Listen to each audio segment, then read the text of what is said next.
Merci donc d'être venu.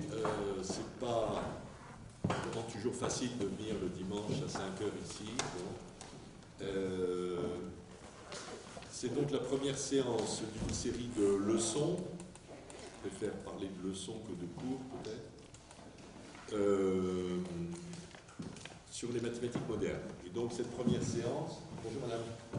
Rentrez. Ah oui, alors, autre chose. Il y a une feuille qui circule. Tiens, Alain, tu peux la faire circuler. Pour que chacun laisse son nom, ses coordonnées, pour que ceux qui. Je puisse les prévenir. Et il y a une adresse en tête qui est l'adresse d'un groupe. Une liste groupée, une liste de discussion par courrier électronique qui peut permettre après à ceux qui le voudraient bien sûr, de discuter du contenu de ces séances. Je ne vous cache pas donc que j'ai un contenu assez lourd à vous présenter. J'ai un document de 32 pages que d'ailleurs ceux qui écrivent, je leur enverrai en PDF. Donc, je n'ai pas vraiment prévu un temps de discussion de ce que je présente. Par contre, si à un moment donné il y a un problème de compréhension de ce que je dis, n'hésitez pas à m'interrompre, là il n'y a pas de difficulté. Mais disons, je n'ai pas prévu de temps de discussion et le groupe en question peut permettre après de discuter soit des points de compréhension, soit d'une autre vision des choses, voire même d'un désaccord, etc. Donc n'hésitez pas à vous inscrire sur l'adresse qui est en tête de la feuille. Par ailleurs, il y a un site internet, vous devez le connaître, entre-temps, je ne sais plus exactement l'adresse. Et puis, donc, je mets en place une petite chaîne YouTube sur laquelle on trouvera les vidéos de ces interventions, comme ça, qui peuvent permettre d'entretenir la chose. Donc, aujourd'hui, je vais vous introduire généralement à cette problématique. Donc, j'ai mis ici le plan. Il va y avoir donc une introduction générale où je vais essayer de vous expliquer pourquoi faire ces cours, comment on va le faire, la méthode de notre programme. Ensuite, je vous présenterai rapidement les 6 théories qu'on examinera en année.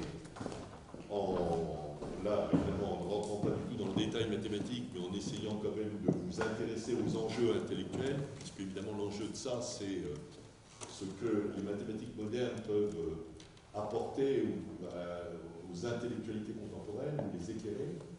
Et puis, je passerai ensuite à 3 monographies.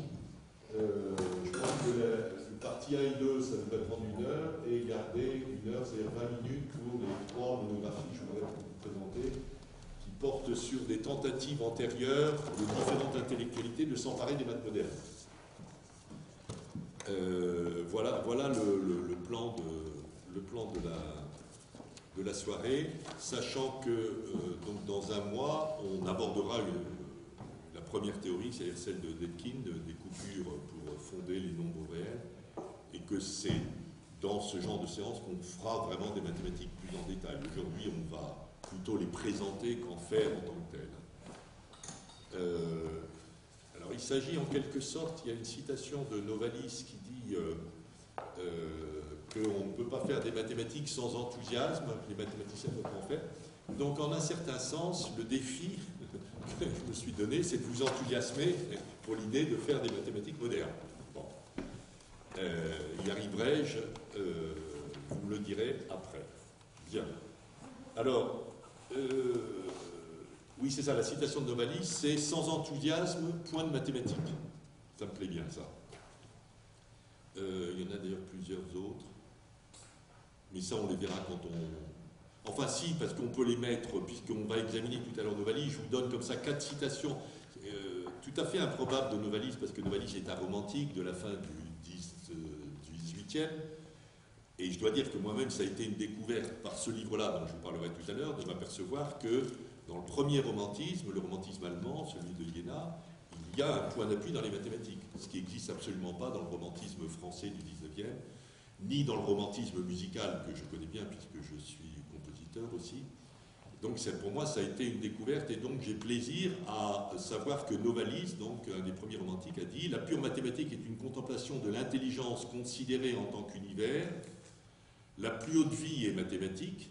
Les mathématiciens sont les seuls heureux. » Bon, ça je ne suis pas sûr que pour en connaître un certain nombre, je ne suis pas absolument sûr de la validité de cet énoncé. Et puis surtout le dernier, donc sans enthousiasme, point de mathématiques. Donc voilà, il s'agit quand même d'essayer de vous enthousiasmer pour les mathématiques. Alors, la première question, mon introduction générale, ça va être pourquoi faire ça aujourd'hui? Alors, bon, j'ai un texte, mais je ne vais pas vous le lire, vous l'aurez, je vais plutôt essayer de rendre ça plus vivant en vous en parlant. Pour quelle raison? Bon, d'une part, on est dans une situation intellectuellement et à tous les plans qui est assez chaotique, désastreuse, désorientée, dont on a malheureusement toute raison de penser qu'elle ne va pas s'améliorer à court terme, ni à moyen terme. Et donc, il y a beaucoup, en tous les cas pour quelqu'un comme moi, qui vient de la génération de 68, pour simplifier à grands traits, des raisons un peu désespérées. Voilà. Et évidemment, on est à ce moment-là, surtout à mon âge, menacé par la mélancolie, qui est la pire des choses qui soit, c'est-à-dire finalement, la nostalgie, ça va, le regret du temps ancien, ça va, mais la mélancolie, c'est lorsque le désir lui-même est atteint. C'est-à-dire lorsqu'on dit comment ai-je pu désirer ça. Voilà. Donc, ne pas sombrer dans la mélancolie, c'est un impératif, je pense, absolument indispensable pour des gens de ma génération, mais aussi pour des gens d'une génération plus jeune. La mélancolie, c'est finalement ce qui conduit au nihilisme, c'est-à-dire de dire à quoi bon, finalement tout ça c'était en vain, non je ne crois pas. Et donc il faut trouver des points d'appui pour ça. Alors moi le constat que je fais, c'est que si vous voulez, on est quand même dans une séquence où il y a un grand cycle stratégique qui est en gros celui du 19e et du 20e qui est clos. Ça c'est sûr, il y a quelque chose de clos. On va le détailler un peu, mais quelque chose qui est clos et en plus qui s'éclot plutôt sous la forme d'échec. Alors, il y a plusieurs cycles comme ça qui se présentent comme clos. Le premier, le plus important, sans doute pour l'humanité, c'est le cycle de la politique communiste qui a été relancé par Marx et Engels en 1848, le manifeste du Parti communiste, et qui, de toute façon, s'est achevé sous cette forme-là sur l'échec de la révolution chinoise en 1976. Ça fait un cycle de 125 ans voilà, premier cycle qui, je crois, il faut le prendre comme achevé, ce qui ne veut absolument pas dire que les questions qu'a ouvert ce cycle sont elles-mêmes achevées, pas du tout, évidemment, au contraire. Ça veut dire que ces questions sont à relancer, comment? Ça, c'est la difficulté. Mais on ne peut plus se situer dans l'idée qu'on continue ce cycle-là, au sens propre. Enfin, si vous voulez, vous savez, il y a une image classique et celle de la spirale, développement en spirale. Bon, il y a quelque chose d'un tour de la spirale qui a été fait. Voilà. Donc ça, c'est un premier cycle, évidemment, dont on voit les effets délétères sur la subjectivité générale, parce que la politique, et particulièrement la politique communiste, c'est-à-dire la politique créatrice, c'est finalement là que l'humanité affirme, explicite et met en pratique les idées qu'elle a d'elle-même, la représentation qu'elle a d'elle-même, l'humanité. Et le fait que si effectivement l'humanité ne peut rien faire d'autre que se contenter du capitalisme, c'est-à-dire finalement de la vie animale conçue comme chaque animal humain défend ses intérêts, fait la guerre de tous contre tous, etc., le destin de l'humanité est sinistre, voilà, c'est évident. Donc, c'est les effets, on va dire, de la fin de ce cycle sur un échec, avec évidemment les conséquences que l'on sait, c'est-à-dire qu'il n'y a plus aucune problématique, il n'y a plus de camps, même socialistes, etc., a des effets généraux sur l'ensemble de la pensée humaine, c'est évident. Alors, il n'y a pas que ça. Par exemple, on va être amené à parler tout à l'heure sur la question philosophique.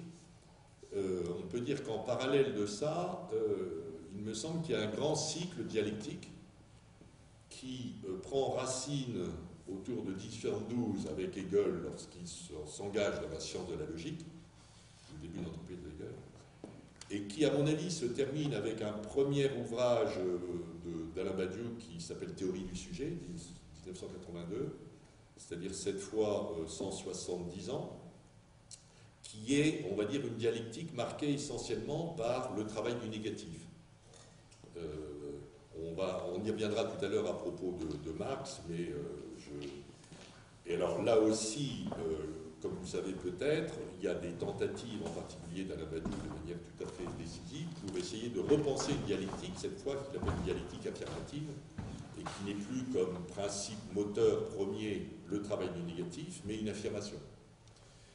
Toujours est-il que, force est quand même de constater que là, il y a un grand cycle, on va dire, de Hegel jusqu'au premier Badiou, si j'appelle le premier Badiou la théorie du sujet, y compris en passant par les écrits de Mao sur la dialectique, etc., par beaucoup de choses, qui lui aussi s'est terminé. Bon. Du point de vue de la musique, j'ai aussi l'impression qu'il y a quelque chose de cet ordre-là. Cette fois, le cycle est un peu différent parce que toute la question, c'est de savoir quand est-ce qu'il démarre pour la musique, on va dire, moderne. J'ai tendance de plus en plus à penser, pour ma part, qu'il faut y réintroduire le romantisme, en fait. Il y a une première version, vous savez, de la modernité en musique, qu'il a fait démarrer dans le Schoenberg, surtout de 1923, de Decaphonie, et qui après a donné la musique contemporaine, et en un certain sens, la musique contemporaine aussi a terminé sur un échec du sérialisme dans les années 70. Je ne m'étends pas trop là-dessus parce que l'enjeu n'est pas là. Il me semble qu'en fait, pour des raisons d'ailleurs que j'expliquerai à propos de Novalis, il faudrait sans doute réintégrer le romantisme dans la modernité musicale, par opposition au classicisme. Auquel cas, on a un cycle, cette fois, qui démarre en 1827, la mort de Beethoven, l'arrivée de Schubert, c'est le voyage d'hiver, 1827, enfin, un des chefs-d'œuvre de Schubert, et donc jusqu'à 1970. Bon. Vous voyez, donc on est dans des domaines très différents, hein, la pensée humaine est très diverse, mais dans tous les cas, on peut quand même corréler la difficulté, enfin, la désorientation, l'égarement dans lequel on est, au fait qu'on vient après des cycles de grande ampleur qui sont à la fois terminés et qui se sont terminés plutôt sous la figure d'un échec. Alors, en même temps, qu'un cycle se termine sur un échec, c'est normal. En fait, il n'y a pas de raison, évidemment c'est pénible, on préférait qu'il termine sur une victoire, mais c'est normal qu'il se termine sur un échec. Parce que ça serait d'ailleurs difficile d'imaginer qu'un cycle se termine sur une victoire, en fait. Donc, et l'échec, comme on va en parler, n'est pas du tout ce qui annule les victoires antérieures. Un échec, ça veut dire simplement on n'a pas su comment exactement tirer parti des victoires. Et donc, ça reste, pour nous, à réinventer. Alors, les mathématiques, de ce point de vue-là, c'est là où je voulais en venir, me semblent faire un peu exception à ça. Alors, comme vous allez le voir, pour moi, les mathématiques modernes démarrent autour de 1830. Plus exactement en 1827 avec Gauss, mais enfin, bon, disons autour de 1830, en succession avec les mathématiques classiques. Je vais vous expliquer tout à l'heure un peu plus ça en détail. Alors, est-ce que ce cycle-là continue ou est-ce qu'il est terminé en mathématiques? La question est débattue. La question est débattue parce que certains peuvent peut-être savoir que Grothendieck, qui a été le mathématicien génial qui, dans les années 60, a porté les mathématiques modernes sur leur forme la plus avancée, de la géométrie algébrique, a cessé le combat en 70, d'ailleurs pour rejoindre le combat écologique à l'époque. En vérité, il a un peu continué après, dans les années 70 et 80 encore à Montpellier, et puis il a complètement lâché à la fin des années 80. Bon, c'est une seule personne, mais c'est une personne emblématique, enfin, qui était quand même le phare de la mathématique contemporaine, un peu comme l'était, si vous voulez, Boulez pour le sérialisme. Boulez, lui, n'a jamais démissionné, etc. Donc, pour certains, et c'est vrai que depuis les mathématiques sont en proie à pas mal de questions parce qu'elles sont gagnées par la technicité, c'est-à-dire le fait que les mathématiques doivent être appliquées, et alors essentiellement à quoi? Au fonctionnement du capitalisme, c'est-à-dire au marché financier, évidemment. Donc tout ça s'est fait quand même dans les mêmes années avec la création du fameux séminaire Dauphine, je ne sais plus qui, enfin, une femme un peu connue. Et puis les big data. Alors il y a trois choses, enfin, les mathématiques financières, l'intelligence artificielle et les big data. Les big data, c'est comment gérer des grandes données. Donc, il y a pas mal de mathématiciens qui s'inquiètent du fait que toutes les mathématiques dont on parle, enfin, qui sont financées, etc., sont centrées sur ces trois orientations mathématiques, qui sont de droit en mathématiques. Donc, je ne dis pas le contraire, les mathématiques appliquées, il y a toujours eu des mathématiques appliquées, il ne s'agit absolument pas de les condamner ou dénigrer. Mais par contre, du point de vue des mathématiques plus fondamentales, on voit bien que les choses sont hésitantes. Ça se voit d'ailleurs dans les médailles Fields. Vous voyez la répartition des médailles Fields. Il reste, en général, on va dire, je dis ça un peu à la louche, mais sur 4 médailles Fields, il y en a 2 en géométrie algébrique et puis il y en a 2 en mathématiques appliquées maintenant. Voilà. Alors, moi je considère que les mathématiques encore aujourd'hui restent modernes. C'est-à-dire que ce dont on va parler ici continue d'être actif dans les mathématiques. C'est par exemple de manière exemplaire sur le cas de Galois des groupes, puisque la question des groupes continue d'être un élément absolument actif dans les mathématiques les plus contemporaines, etc. Sur Hamilton, on le verra, j'ai été assez étonné de voir que de manière toute récente, il a relancé l'analyse hamiltonienne, quaternionique de ce côté-là, etc. Bon. Donc moi, j'ai tendance, mais je ne suis pas spécialiste de mathématiques, enfin je connais les mathématiques bien sûr, mais je ne suis pas mathématicien professionnel, même si je suis ça de près. Je considère que les mathématiques restent modernes. Je vous proposerai tout à l'heure une périodisation, je pense qu'on est dans une 4e séquence. Mais le point est discuté. Toujours est-il que par contre, l'intérêt des mathématiques, c'est que, évidemment, c'est une science, à la différence de ce dont j'ai parlé, c'est-à-dire de la politique, de l'art et de la philosophie, et que donc les sciences sont quand même massivement cumulatives, même si c'est des cumulations par bond.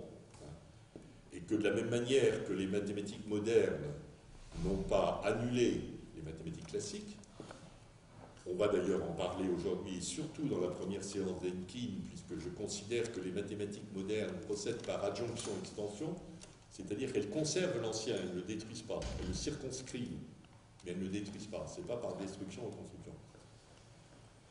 Donc, si vous voulez, les mathématiques restent cumulatives, même s'il y a des révolutions, des bons, etc. Donc, d'une façon, même si on soutenait qu'il y avait des mathématiques contemporaines qui seraient un bond qualitatif par rapport aux mathématiques modernes, ce bond-là n'a aucune raison d'annuler les mathématiques modernes. Et donc d'annuler les victoires que les mathématiques modernes ont apportées à la pensée de l'humanité. C'est ça dont je veux vous parler. Parce que l'hypothèse, si vous voulez, qu'il y ait des mathématiques post-modernes, ça, je ne crois pas du tout. Voilà. Bon, alors, justement, il y a une hypothèse, les mathématiques post-modernes, c'est l'intelligence artificielle, les big data, et puis l'analyse financière. Donc, si vous voulez, je considère que dans les... Alors ça, c'est une première réponse, c'est-à-dire que les mathématiques tiennent, les mathématiques modernes tiennent plus solidement que ne tient, par exemple, la dialectique, le travail du négatif dans la dialectique. Deuxième raison, c'est que finalement, les victoires de la pensée qu'il y a eu dans la mathématique ont été peu appropriées par les autres domaines. C'est-à-dire que c'est quand même un élément très frappant, et c'est pour ça que je vais traiter après rapidement des 3 monographies. Ce qui s'est passé dans les mathématiques modernes, les gens ne le connaissent pas. Les gens ne le connaissent pas. Et les intellectualités contemporaines passent très largement à côté. Très largement à côté. D'ailleurs, c'est un des points de la réforme la réforme étatique qui a été lancée dans les années 60 et 70, qui était de dire, même au niveau de l'enseignement, de toute façon, même au niveau de l'enseignement, comme disait Dieudonné, rien des mathématiques d'après 1800 n'était enseigné en France en 1960. Rien. J'en sais quelque chose parce que moi, je suis quelqu'un de cette génération-là. Et donc, l'écart entre les mathématiques, disons, scolaires et puis les mathématiques universitaires était énorme. Bon, mais ça, c'est dans l'enseignement. Mais ce que je veux dire, c'est que même dans les résultats pour la pensée de ce qui s'est fait dans les maths modernes, je crois qu'il y a des victoires décisives. Je vais vous en parler rapidement sur les 6, puisque je vais vous évoquer, à mon avis, un exemple de victoire dans ces 10 domaines qui, pour nous, est capital, peut-être capital, enfin, sont restés inconnus. Et c'est pour ça que je vais vous donner les exemples de Novalis, de Marx et de cette réforme, pour vous dire qu'il y a eu quelques tentatives pour aller regarder de ce côté-là. En vérité, d'ailleurs, les 2 premières n'ont pas du tout porté sur les mathématiques modernes, mais sur les mathématiques classiques. Et c'est désastreux de faire ça, y compris politiquement, si vous voulez. Je dois dire que dans la tradition marxiste, finalement, le marxisme, qui est quand même l'emblème de la pensée moderne en politique, c'est complètement désintéressé des maths. Complètement désintéressé des maths modernes. Et je pense que c'est dommage. C'est dommage. Le seul qui a renoué avec ça, c'est dans les années 60, avec la philosophie de Badiou, etc. Mais on va voir, lui d'ailleurs, c'est le plus intéressé à la logique mathématique. Bref, les mathématiques modernes ont remporté des victoires dans la pensée. Voilà. Et que s'appuyer sur les victoires, c'est décisif. Parce que c'est le seul moyen, après un échec, de se dire, bon, ben, l'échec, il annule pas la victoire, c'est simplement qu'on n'a pas su exactement exploiter la victoire. Enfin, on n'a pas su, si on l'a exploité, on a rencontré une impasse, ben, on va l'exploiter autrement. Voilà. Donc, l'idée, c'est de s'appuyer sur les victoires remportées dans les maths modernes, et pour ça, de démarrer par le début de la modernité mathématique. C'est-à-dire, très exactement, là, 1827, 1857, mais enfin, disons les mathématiques avant Cantor. Alors, vous savez, Cantor, il intervient autour de 1870 pour fonder les mathématiques avec la théorie des ensembles. C'est une entreprise décisive, à la fois pour les mathématiques, pour la philosophie, pour la pensée en général. C'est une entreprise qui, du point de vue des mathématiques, est classiquement classée dans la logique mathématique, pas directement dans les mathématiques même, dans la logique mathématique. Si vous voulez, ce qu'on appelle la logique mathématique, c'est la théorie des modèles, la théorie des ensembles, la théorie de la récursivité et la théorie de la preuve. Ça, c'est dans disons, de manière canonique. Donc, Cantor, c'est plutôt quelque chose dans la logique mathématique. Donc c'est décisif, mais c'est un temps second, et c'est un temps qui ne rend pas compte du tout, parce que ce n'est pas son propos, de la diversité mathématique. Parce que le point fondamental, c'est que la mathématique, ça se dit toujours au pluriel. Depuis le début, ça se dit au pluriel. Il y a les mathématiques. Alors d'ailleurs, je vous fais un petit, comme ça je prends ce que j'avais prévu de manière très libre. Si vous voulez, l'histoire de la pluralité des mathématiques, elle est assez simple. Elle naît historiquement, alors vous savez, les mathématiques se constituent vraiment comme ensemble avec les Grecs. Pourquoi? Parce que c'est avec les Grecs que naît l'idée de la démonstration, que les mathématiques doivent être démontrées. Bien sûr, il y a des mathématiques avant, babyloniennes, chinoises, égyptiennes, tout ce que vous voulez, mais les mathématiques, ils sont essentiellement des calculs avec des fonctions empiriques, calculer les impôts, calculer comment on partage les champs, etc. Et on s'assure que les calculs marchent, mais on ne s'assure pas de les démontrer. On s'assure pas de les démontrer. Et ça, c'est un point qui est resté, y compris dans les mathématiques chinoises, qu'on poursuivit bien après les Grecs, etc. Mais il n'y a pas le souci de la démonstration. Ça ne veut pas dire que de temps en temps, on ne peut pas en trouver une, mais de toute façon, elle n'est pas considérée comme la base. C'est pas, le point qui est important, c'est que le calcul marche. Ce n'est pas que ça soit démontré. C'est les Grecs qui l'inventent. Et là, c'est Arpad Szabo l'a très bien montré. En fait, ça vient de Parménide, du fait que le premier texte dans l'histoire de l'humanité où il y a une démonstration, c'est-à-dire il se sert de la démonstration par l'absurde pour montrer que être et non-être ne peuvent pas être confondus. Voilà. Ça, c'est dans le poème de Parménide. Et donc, les premières démonstrations, qui sont la plus connue, c'est celle sur racine de 2, pour démontrer que racine de 2 n'est pas un nombre rationnel, c'est-à-dire on ne peut pas le mettre comme la division de nombres entiers, c'est une démonstration par l'absurde. Mais donc, le point essentiel, c'est les démonstrations. Voilà. Donc, la démonstration constitue les mathématiques comme un espace propre de pensée. Et alors, à l'époque, il y a deux domaines, l'arithmétique et la géométrie. L'arithmétique, c'est la science des nombres, ça vient plutôt de Parménide, et puis, de Pythagore, pardon, et puis la science des figures qui va prendre un tour exemplaire avec Euclide. Alors Euclide, c'est un peu plus tard. Hein, Euclide, c'est la géométrie, c'est les figures, et puis l'arithmétique, les nombres. Donc dès le départ, si vous voulez, il y a les mathématiques. C'est-à-dire on a deux domaines, vous voyez bien, il n'y a pas d'évidence de passer de l'une à l'autre, c'est-à-dire de passer d'un nombre à une figure, c'est pas évident. Alors, il y a des tentatives. La tentative de Pythagore, c'est justement d'ailleurs de représenter les nombres comme des figures. Il distingue les nombres triangulaires. Il fait des trucs comme ça, par exemple. Il dit 1, 2, 3. Voilà, 3 est un nombre rectangulaire. 5, triangulaire, pardon. 5. Alors que 4, c'est un nombre carré, des choses comme ça. Donc il y a une espèce, si vous voulez, de tentative, on va dire, de passer, d'avoir une représentation géométrique des nombres et de passer de l'un à l'autre. Mais bon, et puis on a une opération inverse du côté d'Euclide, où cette fois il part de la géométrie, et il essaye d'en déduire, par exemple, il va montrer que la multiplication des nombres, ça peut se faire par les longueurs, ça peut se faire géométriquement. Mais ça va avoir aussi des limites. Donc, si vous voulez, il y a, dès le départ, les mathématiques, il y en a deux domaines, arithmétique et géométrie. Donc il y a des gens qui disent, à partir de l'arithmétique, j'arrive quand même à éclairer un peu la géométrie, ça c'est Pythagore. Il y a Euclide qui dit, avec la géométrie, j'arrive à éclairer un peu l'arithmétique, ça c'est Euclide. Et puis Aristote, lui, qui dit, non, les deux domaines sont séparés, et vous n'avez pas le droit de faire une démonstration qui s'appuie sur l'un ou l'autre. Vous ne pouvez pas faire une démonstration arithmétique qui s'appuie sur la géométrie. Vous ne pouvez pas faire une démonstration de la géométrie qui s'appuie sur l'arithmétique.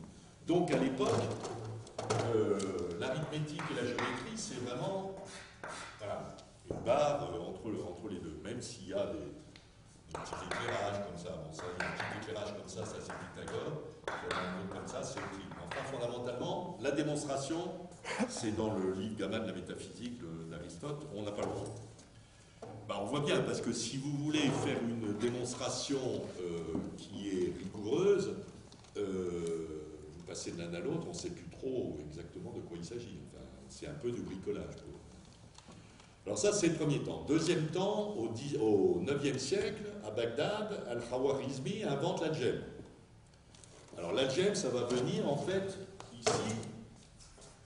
Ça c'est l'arithmétique, ça c'est l'algèbre. Et ça va venir relier les deux. Parce que vous voyez, c'est comme si ici vous aviez des continents séparés. Des continents séparés. L'algèbre vient relier les deux. Pourquoi? Parce que bon, l'algèbre, en gros, ça va être le calcul, on met l'inconnu x en équation.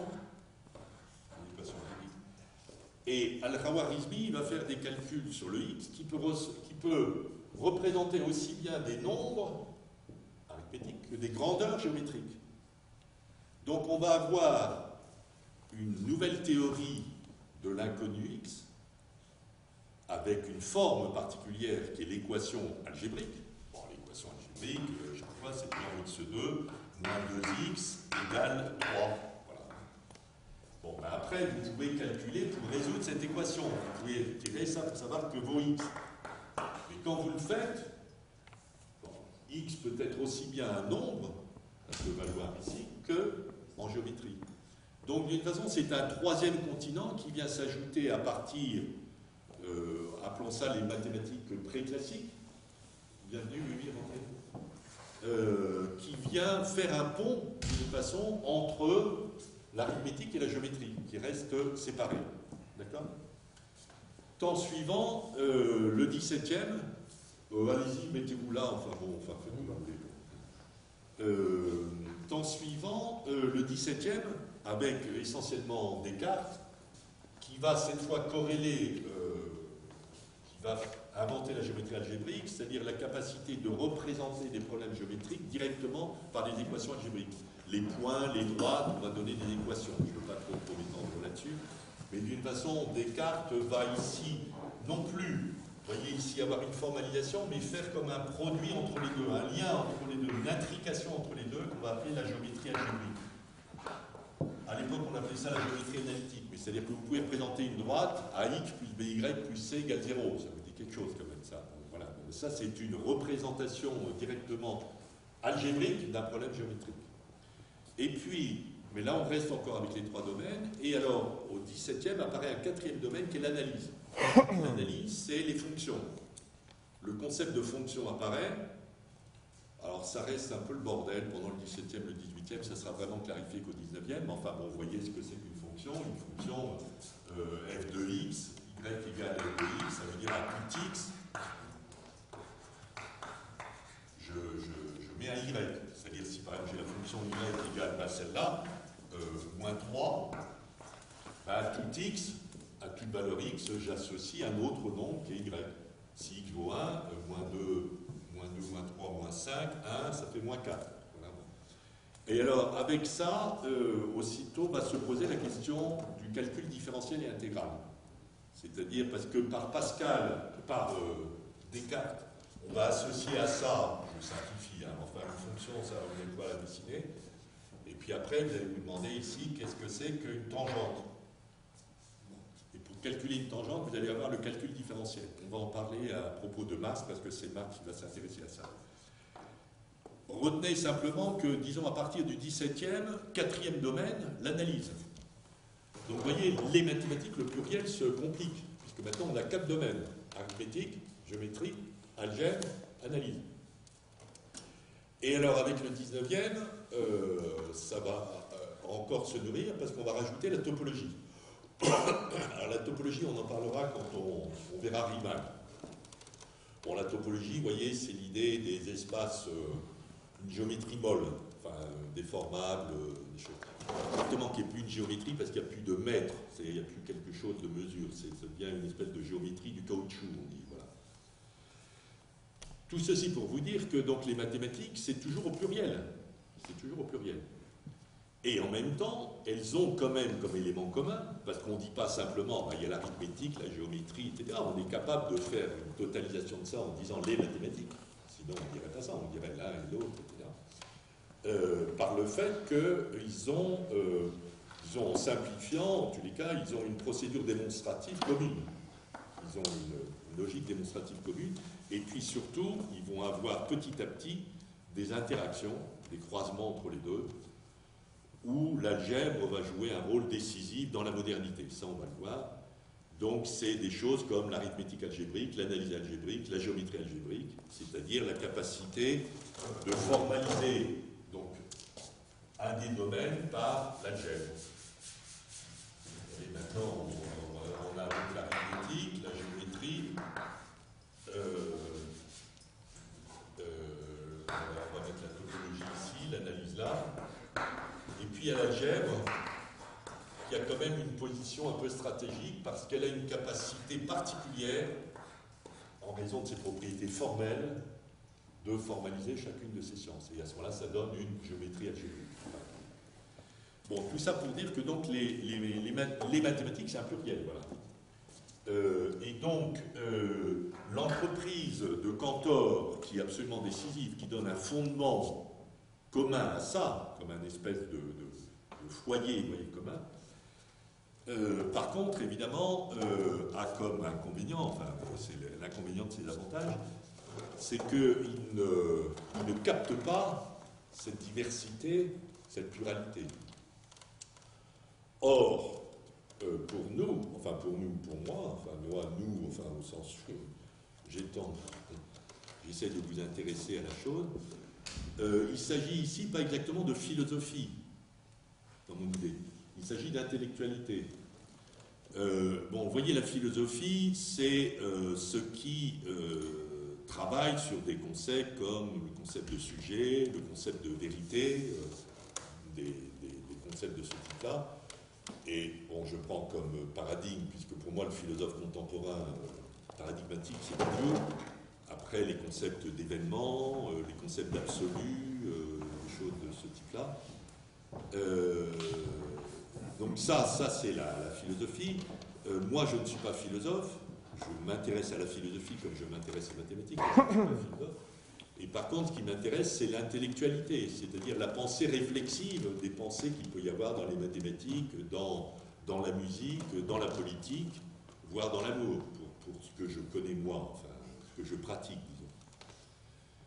Et donc, de ce point de vue-là, si vous voulez, il y a des trésors pour l'intellectualité dans les mathématiques modernes, dans leur diversité, d'où l'idée d'avoir 6 théories qui embrassent un peu cette diversité-là, en montrant à chaque fois quelques trésors, mais qui sont des trésors non philosophiques, c'est-à-dire un peu, voilà, des résultats un peu particuliers, spécifiques, qui sont capables, je pense, de nourrir différentes intellectualités, c'est-à-dire différentes entreprises de pensée dans les domaines qui sont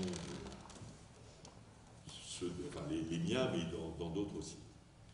Bien, donc ça c'est pourquoi voilà, c'est le son. Alors après, avec ça, d'une toute façon, chacun peut s'appuyer sur ces victoires-là pour voir ce qu'il tient, ce qu'il reconstitue, ce qu'il invente dans les temps actuels pour tenir son cap. C'est ça mon propos. Dont je veux vous en convaincre, moins parce que je vous dis là que par l'effectivité de ce qu'on fera dans chacune des séances. Alors, notre méthode, la méthode, c'est de faire des mathématiques. Alors là, quand même, voilà. Alors j'ai appelé ça mathématicien au pieds nus parce qu'il ne s'agit pas de faire un cours de maths pour matheux général. Il s'agit de faire des leçons de maths pour des gens qui justement essayent de s'éclairer par les mathématiques. Mais pour le faire, il faut quand même faire des maths. C'est-à-dire on ne peut pas connaître un domaine si on ne le fait pas, c'est évident. Si vous voulez connaître la politique, il faut en faire, c'est la formalité. Si vous voulez connaître la musique, il faut en faire. Sinon, vous êtes un commentateur. Si vous voulez connaître l'amour, il faut faire l'amour. Sinon, vous êtes un curé. Enfin, bon, je ne sais pas quoi. Il faut faire des maths. Là, il n'y a pas de... Alors, que veut dire faire des maths et comment en faire pour nous, mathématiciens au pied nus? Bon. Alors, moi, je pense que la chose la plus importante à comprendre, c'est que les maths, d'abord, c'est évidemment pas uniquement du calcul, c'est une rationalité à l'œuvre, c'est une pensée à l'œuvre, une pensée rationnelle, et que elle, comme le dit René Guittard, elle pulse entre deux pôles, ou elle marche sur deux jambes, ou sur deux pieds, c'est la même chose. C'est-à-dire qu'il y a un temps quand il y a un problème de le formaliser, de lui donner une forme, et là on va voir que la forme privilégiée en mathématiques, c'est l'algèbre. Pourquoi? Parce que l'algèbre, c'est ce qui s'écrit avec des lettres, donc c'est ce qui s'écrit de manière la plus neutre possible, la plus transmissible. Et que ça, c'est un temps, et un autre temps qui est l'interprétation de ce que l'on a formalisé ainsi. Donc on a, si vous voulez, une pulsation qui est... attendez, alors je circule un peu n'importe comment dans mon truc. Voilà, je ne sais pas si c'est très visible, mais on peut peut-être agrandir. L'idée, c'est que les mathématiques travaillent... Alors là, je l'ai mis dans justement la théorie des modèles, hein, mais enfin, peu importe. Vous avez une situation qui vous est donnée, et vous essayez de la formaliser, alors en mathématiques de l'écrire. De cela, vous allez en déduire un certain nombre de choses, en faire une théorie, vous allez en déduire quelque chose, et vos résultats, vous allez les interpréter dans votre modèle. Pour comprendre ce que vous avez déduit, qu'est-ce que ça veut dire. Bon. Et alors, en général, en mathématiques, ça se donne de manière privilégiée, dans le fait, disons, c'est le plus facile à comprendre, vous avez un problème géométrique. Par exemple, vous allez le formaliser, c'est-à-dire vous allez écrire des équations au sens de Descartes. Par exemple, vous avez deux droites qui se rencontrent, vous voulez savoir le point, etc. Si vous écrivez les deux équations, vous allez résoudre votre système de deux équations, vous allez en déduire les coordonnées du point, les coordonnées abstraites, et puis après, vous allez l'interpréter pour voir ce que ça représente sur votre figure. D'accord ? Donc c'est vous voyez, la pensée mathématique, elle travaille toujours sur deux jambes. Une jambe de formalisation, une jambe d'interprétation. Je formalise, à ce moment-là je fais des calculs, et j'interprète mes calculs pour voir ce que ça éclaire sur mon problème initial, etc. Et quand je l'ai éclairé, c'est une... Donc, c'est très important quand on avance dans la mathématique de se demander constamment ce que les définitions veulent dire, ce que les résultats veulent dire, c'est comment on peut les interpréter. Sinon, on ne comprend pas, on est simplement dans une série de déductions et on ne sait plus exactement comment on embraye, comment on capitonne sur un socle. Et alors, pour nous, ce qui est très important, c'est parce que ça, c'est faire des mathématiques comme ça, mais c'est aussi ce qui nous permet, nous, pour l'intellectualité, puisque notre but, c'est pas simplement de faire des mathématiques, sinon, c'est pas ici exactement le lieu. Enfin, si, on va en faire, mais pourquoi? Pour être capable aussi de l'interpréter dans des espaces qui ne sont pas mathématiques, dans des espaces de pensée qui ne sont pas cela. Donc, et là, ça va être la même chose, c'est-à-dire qu'on va avoir des problèmes intellectuels, on va dire, qu'on peut formaliser, dont on retrouve une forme dans les mathématiques. La mathématique nous donne des résultats que l'on peut à ce moment-là essayer d'interpréter dans le domaine. Alors, j'en prends un exemple simple, comme ça j'avance tout de suite, sur ce qu'on va essayer de montrer avec Cauchy, l'analyse complexe, etc., qui sera la deuxième leçon, je crois. Un des résultats pour moi le plus frappant, parce que l'intérêt de ça, c'est que les mathématiques nous apportent des choses. C'est pas simplement qu'on retrouve dans les mathématiques des choses qu'on connaissait, mais on découvre des choses. Alors, je vous en donne là comme ça, et on aura toute une séance pour essayer de le... Parce que c'est une chose de le dire, mais c'est l'autre chose, c'est d'arriver à le démontrer, à comprendre comment les mathématiques le déduisent, parce que sinon on ne comprend rien. Faire des mathématiques, ce sera ça. Mais je vous en donne un ordre de grandeur. Enfin, supposez que vous avez une situation comme ça qu'on appelle, je l'appellerais une situation globale. D'accord? Supposez que vous avez ici un point dont on considère que les voisinages, ça donne des choses locales. Bon, je sais pas quoi, global, le monde aujourd'hui, local, ben moi je suis à Paris, voilà, à telle époque, etc. Ce qui est dans mon voisinage, dans mon entour, j'appelle ça le local. Alors vous savez qu'il y a un grand principe aujourd'hui qu'on nous serine, qu'on nous bassine, c'est qu'il faudrait penser globalement et agir localement. Bon, on voit ça partout. Alors, moi je... Bon, alors la mathématique, qu'est-ce qu'elle va nous dire? Là, je vous le dis de manière intuitive, hein, imagée, mais on va le démontrer avec Cauchy, l'analyse complexe, sous un certain nombre d'hypothèses, etc. C'est que si vous êtes capable de relier deux points comme ça, de relier par... Alors là, bon, c'est par une fonction holomorphe, bon, vous ne savez pas trop ce que c'est, mais on l'expliquera, etc. Si vous êtes capable de relier deux points, et la question qui est importante, c'est pas... Ces deux points peuvent être très proches, c'est pas la question de la distance, hein, c'est deux points différents. Si vous êtes capable de faire ça, alors ce que vous avez fait est extensible ad libitum sur l'ensemble du domaine. Si vous avez relié ces deux points, vous pouvez avec ça relier n'importe quel autre point. En gros, c'est cette idée-là. Alors, ça c'est un théorème de Cauchy, c'est-à-dire que votre fonction est globalement extensible sur l'ensemble du domaine. Qu'est-ce que ça nous dit? Vous voyez, alors ça c'est, il y a un côté formel. Vous voyez, là je dis une fonction holomorphe si elle relie deux points. Mais on peut l'interpréter, et c'est l'interprétation que je vous en proposerai, c'est de dire que quand on relie deux points, on n'est plus dans le local, appelons ça régional. On a une nouvelle instance qui est plus locale. Local, je vous rappelle, c'est le voisinage d'un point. Régional, c'est quelque chose qui dit deux points séparés. Ils peuvent être près, c'est pas la question, deux points séparés. Appelons ça régional. Régional, c'est quelque chose. Et bien, ça veut dire qu'à ce moment-là, si vous avez la puissance du régional, vous avez, non pas, vous n'allez pas couvrir tout le global, mais vous avez une puissance globale. Une puissance globale.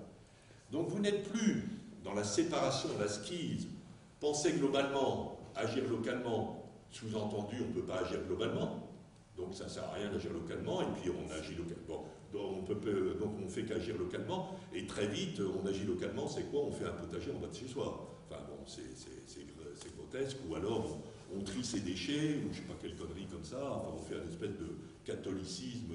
Bon.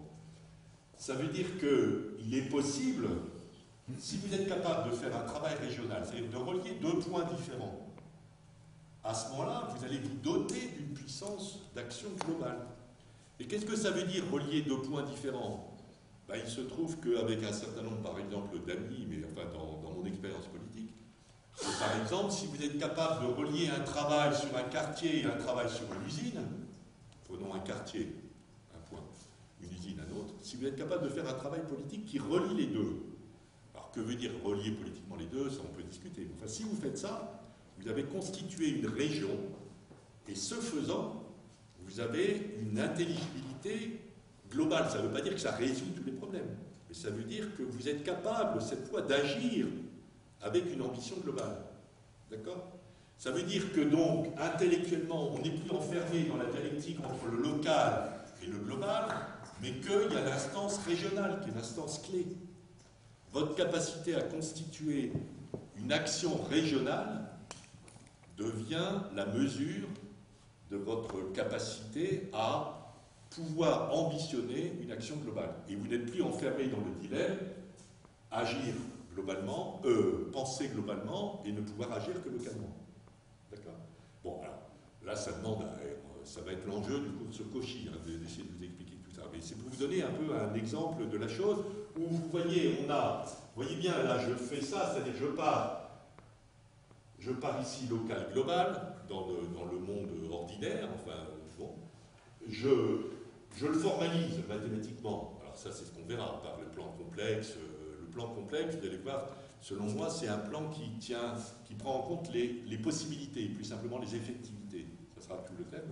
Vous le formalisez dans le plan complexe, vous en tirez le théorème de Cauchy, et vous l'interprétez comme, ah ben oui, il y a possibilité d'agir régionalement.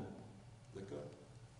Voilà, alors cette méthode-là, mais ça suppose pour ça de passer quand même 2 heures pour regarder ce qui se passe là, parce que sinon, là, je peux vous vendre n'importe quoi. Enfin, et il faut arriver à comprendre quel est le principe qui permet de construire le régional. Bon, vous verrez, c'est assez facile parce que c'est des fonctions analytiques, c'est-à-dire c'est des fonctions qui sont comme des polynômes infinis. Et si vous avez des polynômes infinis, si vous avez relié 2 points, vous avez un polynôme infini, avec ce polynôme, il est valable précisément, il est absolument extensible. Voilà, alors c'est ça que j'appelle faire des mathématiques pour nous, mathématiciens au pied nus. C'est-à-dire, c'est pas évidemment de faire un cours complet sur l'analyse complexe, etc. C'est prendre une théorie mathématique particulière, en l'occurrence l'analyse complexe, je vous expliquerai ce que c'est, d'en prendre une région, de voir un résultat important mathématique de ce domaine-là, et de voir ce qu'il formalise intellectuellement et ce qu'il peut interpréter. Et à ce moment-là, on a l'impression avec ça de se doter de ressources intellectuelles qu'on n'avait pas si on ne connaissait pas les mathématiques. Et là, c'est pas on retrouve quelque chose, c'est qu'on découvre des possibilités, on découvre un espace de pensée, d'action par les mathématiques. Bien, ça c'est... Donc voilà, c'est ça un peu mathématicien au pied nu. Bon, notre programme. Alors, notre programme, ça va être donc les mathématiques modernes avant Cantor, le premier temps. Alors, pour moi, les mathématiques modernes, si vous voulez, en gros, il y a 4 étapes. Hein, je l'ai dit comme ça à la louche. Il y a la première étape avant Cantor, c'est ça, on va s'en occuper. Après, il y a une deuxième étape qui est plutôt de formalisation et d'axiomatisation. En gros, elle va de Cantor jusqu'à Émile Artin, c'est-à-dire 1870 à 1930 ou 40. Une troisième étape de la modernité mathématique, qui est celle de l'après-guerre, et qui est, disons, exemplairement celle du déploiement de la géométrie algébrique, Grothendieck, etc. Et une quatrième étape qui est, depuis les années 80, qui est plus opaque, puisque je vous ai indiqué où en sont exactement les mathématiques, ce point-là est discuté. Mais enfin, moi j'ai tendance à considérer que les mathématiques modernes ont démarré en 1830, on y est toujours, on est dans une quatrième séquence qu'on appellera mathématiques contemporaines, c'est-à-dire les mathématiques contemporaines, c'est les mathématiques modernes d'aujourd'hui. Voilà. Et nous, on va s'occuper de la première. Pourquoi s'occuper de la première? Parce que c'est difficile de s'occuper de la seconde si on n'a pas vu la première quand même. Enfin, bon, évidemment. Par exemple, les groupes de Galois, on va les expliquer. Les groupes de Lie, c'est beaucoup plus compliqué. Les groupes de Lie, c'est la deuxième séquence. Hein, c'est les groupes différentiels, etc.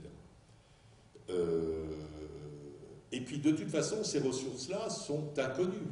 Ne sont pas utilisées. Ça va être mon point après. C'est pas des ressources qu'on a immédiatement sur la main. Enfin, moi-même, il a fallu que je bosse là-dessus pour trouver ça. Et donc, voilà. Alors, comment là-dedans, donc j'ai prélevé c'est sinon propre, hein, que j'ai mis là à gauche dans l'ordre chronologique. Gauss, donc qui est 1827, qui lui va être la géométrie.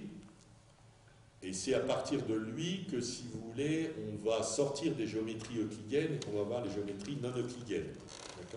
Donc un événement du côté de la géométrie qui porte sur la question de la courbure. Après Galois, c'est 1830 en gros, ça porte cette fois sur l'algèbre et ça va être un tout nouveau, c'est la naissance de l'algèbre moderne, avec pas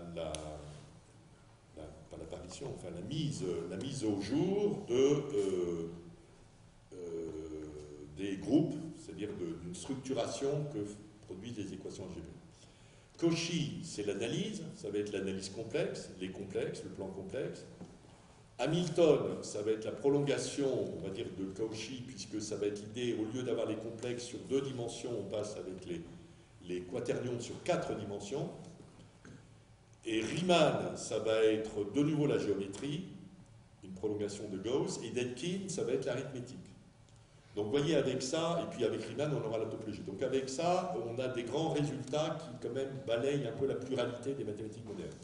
Alors je ne vais pas les exposer dans cet ordre-là, je vais les exposer dans l'ordre de droite, Dedekind, Galois, Cauchy, Hamilton, Gauss, Riemann, pour la raison suivante, si vous voulez, qui est un peu illustrée par ce petit graphique, c'est que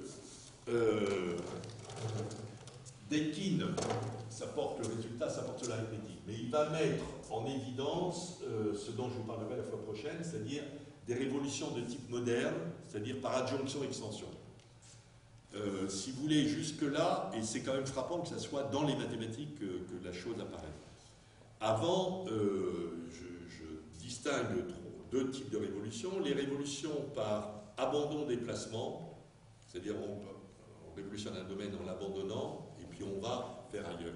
C'est un peu le modèle, mais en termes politiques, c'est plus simple de le voir comme ça, les révolutions anti-esclavagistes. Par exemple, quand Spartacus, on va dire, fait de toute façon la révolution dans la Rome antique, il détruit pas Rome, etc., il se déplace, il va faire quelque chose ailleurs. Ou les révolutions qu'ont fait les esclaves au Brésil, qui sont très connues aussi, où ils n'ont pas détruit les métropoles, ils sont déplacés ailleurs, un peu d'ailleurs comme dans une problématique des hommes libérés de la Chine de Mao dans les années 1930. Donc, abandon des placements. Il y a une deuxième forme qui est la forme plus classique, qui est la forme destruction-reconstruction. Donc, le modèle politique est évidemment la Révolution française, on détruit l'État aristocratique, on fait un État bourgeois, et puis la Révolution bolchevique en 1917. Voilà. Et alors, avec Dedekind, et alors ce qui est quand même très frappant, c'est que Dedekind, donc c'est 1857, c'est un 3e type de révolution, c'est-à-dire cette fois par adjonction-extension. Alors ça sera toute la séance prochaine. C'est-à-dire en gros, de manière immanente à la situation, on lui rajoute une opération. Là, l'opération, ça sera les coupures. Et cette opération, mise en branle, va provoquer une extension de la situation de départ dans des proportions inouïes, qui fait que la nouvelle situation va être complètement bouleversée. L'ancienne va rester, mais comme une petite principauté, quelque chose qui est délimité, qui est limité, etc., qui est noyé d'une façon dans une nouvelle situation d'une infinité beaucoup plus grande. Alors, Dedekind, il ne va pas le faire à propos de la politique, il va le faire à propos des nombres rationnels et des nombres réels. Il va déduire, entre guillemets, les nombres réels des nombres rationnels. Alors, les nombres rationnels, comme vous le savez peut-être, ils sont dénombrables, c'est-à-dire on peut les compter, c'est un infini, et puis avec les nombres réels, on est dans la puissance du continu, et là on est dans une infinité, d'ailleurs incommensurable. Mais on passe, donc vous voyez, de là, et alors évidemment, quand vous avez les nombres réels, vous gardez les nombres rationnels, vous ne les perdez pas, mais d'une façon, ça devient des nombres très très particuliers, très très limités, etc. Donc c'est une forme de révolution par adjonction-extension. Et alors, je vais essayer d'examiner la plupart, enfin toutes nos autres théories aussi sous cette modalité-là, sauf Gauss, ça ne marche pas très très bien, mais de voir comment Galois est aussi une révolution par adjonction-extension de l'algèbre antérieure. Idem pour Cauchy, idem pour Hamilton et pour Riemann. Donc c'est pour ça que je vais commencer par Dedekind, hein, qui est l'arithmétique et qui est le dernier historiquement. Après, il y a des liens entre Cauchy et Hamilton, parce que là, ici, on est en dimension 2, là, on est en dimension 4, donc c'est commode de faire ça. Il y a un lien évident Gauss-Riemann aussi, parce que on va avoir ici des propriétés intrinsèques et une constitution intrinsèque, voilà. Donc pour ces raisons-là, j'ai adopté un autre mode que le mode historique, qui est Dedekind, Galois. Alors Galois, c'est l'algèbre, elle est au principe de tout. Après, Cauchy, Hamilton, qui va faire un peu doubler. Et puis Gauss-Riemann qui vont faire doubler. Voilà, pour vous donner rapidement... oui, allez, je pense 5 minutes encore. Pour vous donner quand même une idée donc, des résultats de l'intérêt intellectuel de la chose, parce qu'on va rentrer dans la technique mathématique qu'on va en faire. Mais enfin, donc Dedekind, ça va être la question, je vous dis, le type moderne des révolutions par adjonction-extension. On verra que ceci mis au jour, il y a plein de révolutions dans plein de domaines qui ont cette figure-là, en fait. Hein, on le verra dans plein de domaines. Par exemple, même la manière dont Lacan a constitué ses groupes, enfin, c'est assez intéressant. Même si vous regardez l'histoire de Mao, vous vous rendez compte que les 3 révolutions qu'il a faites successives, démocratiques, socialistes et communistes, correspondent un peu aux 3 formes de révolution. Et si vous regardez la manière dont Lacan a constitué ses groupes dans son histoire, il y a aussi ça. Enfin bon, voilà, donc c'est un élément intéressant à étudier, mais pour ça, il faut quand même comprendre par Dedekind ce que ça veut dire exactement. Alors, Galois, ça va être la question donc des groupes. Alors ça, c'est très important parce que, et surtout, ce qui est sidérant, c'est que ça se fait sur des équations très simples. Je vous donne par exemple l'équation de base sur lesquelles on va travailler à propos de Galois. Elle est très simple, elle n'est pas si simple que ça, mais enfin je veux dire elle est facile à comprendre.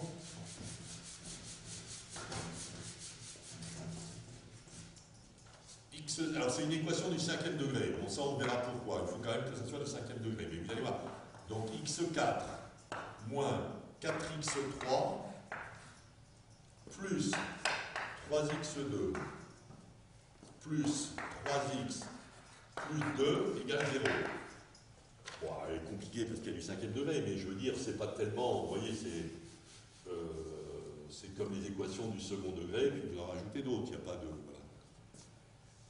Et bien alors, cette équation est là comme propriété, celle-là, pas l'équation du 5e degré en général, celle-ci très précisément, c'est qu'on ne peut pas, elle a 5 racines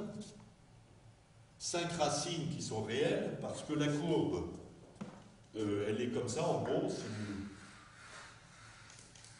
Voilà, et puis vous avez ici la droite, là, 1, 2, 3, 4, 5 racines réelles, donc on peut les approximer, c'est assez facile. L'axe est comme ça, hein, et puis voilà, l'axe est comme ça. Donc là, ici, vous avez x, et puis ici, vous avez la fonction. Donc vous avez vos 5 racines. Les 5 racines, c'est les 5 nombres qui font que ça, c'est égal à 0. Mais le point sidérant, c'est qu'aucun de ces nombres ne peut être exprimé algébriquement. C'est-à-dire, vous ne pouvez pas l'exprimer en disant, par exemple, si au lieu de mettre plus 2, vous mettez... Ah non, c'est plus 1, excusez-moi, bon, enfin, vous en foutez, mais plus 1, voilà, c'est pas... Mais si vous mettez plus 2 à la place de ça, c'est quasiment la même chose. Vous allez avoir 5 racines que vous pouvez écrire 0, plus ou moins racine de 3, moins 1, plus ou moins racine de 5 sur 2. Et ça, c'est les solutions de cette équation avec plus 2. C'est-à-dire chacune des racines peut être exprimée algébriquement. Vous savez pas un truc comme ça. Ça veut dire quoi? Chacune des racines a des papiers d'identité à une identité algébrique. Et bien ça, c'est impossible sur celle-là. C'est impossible sur celle-là.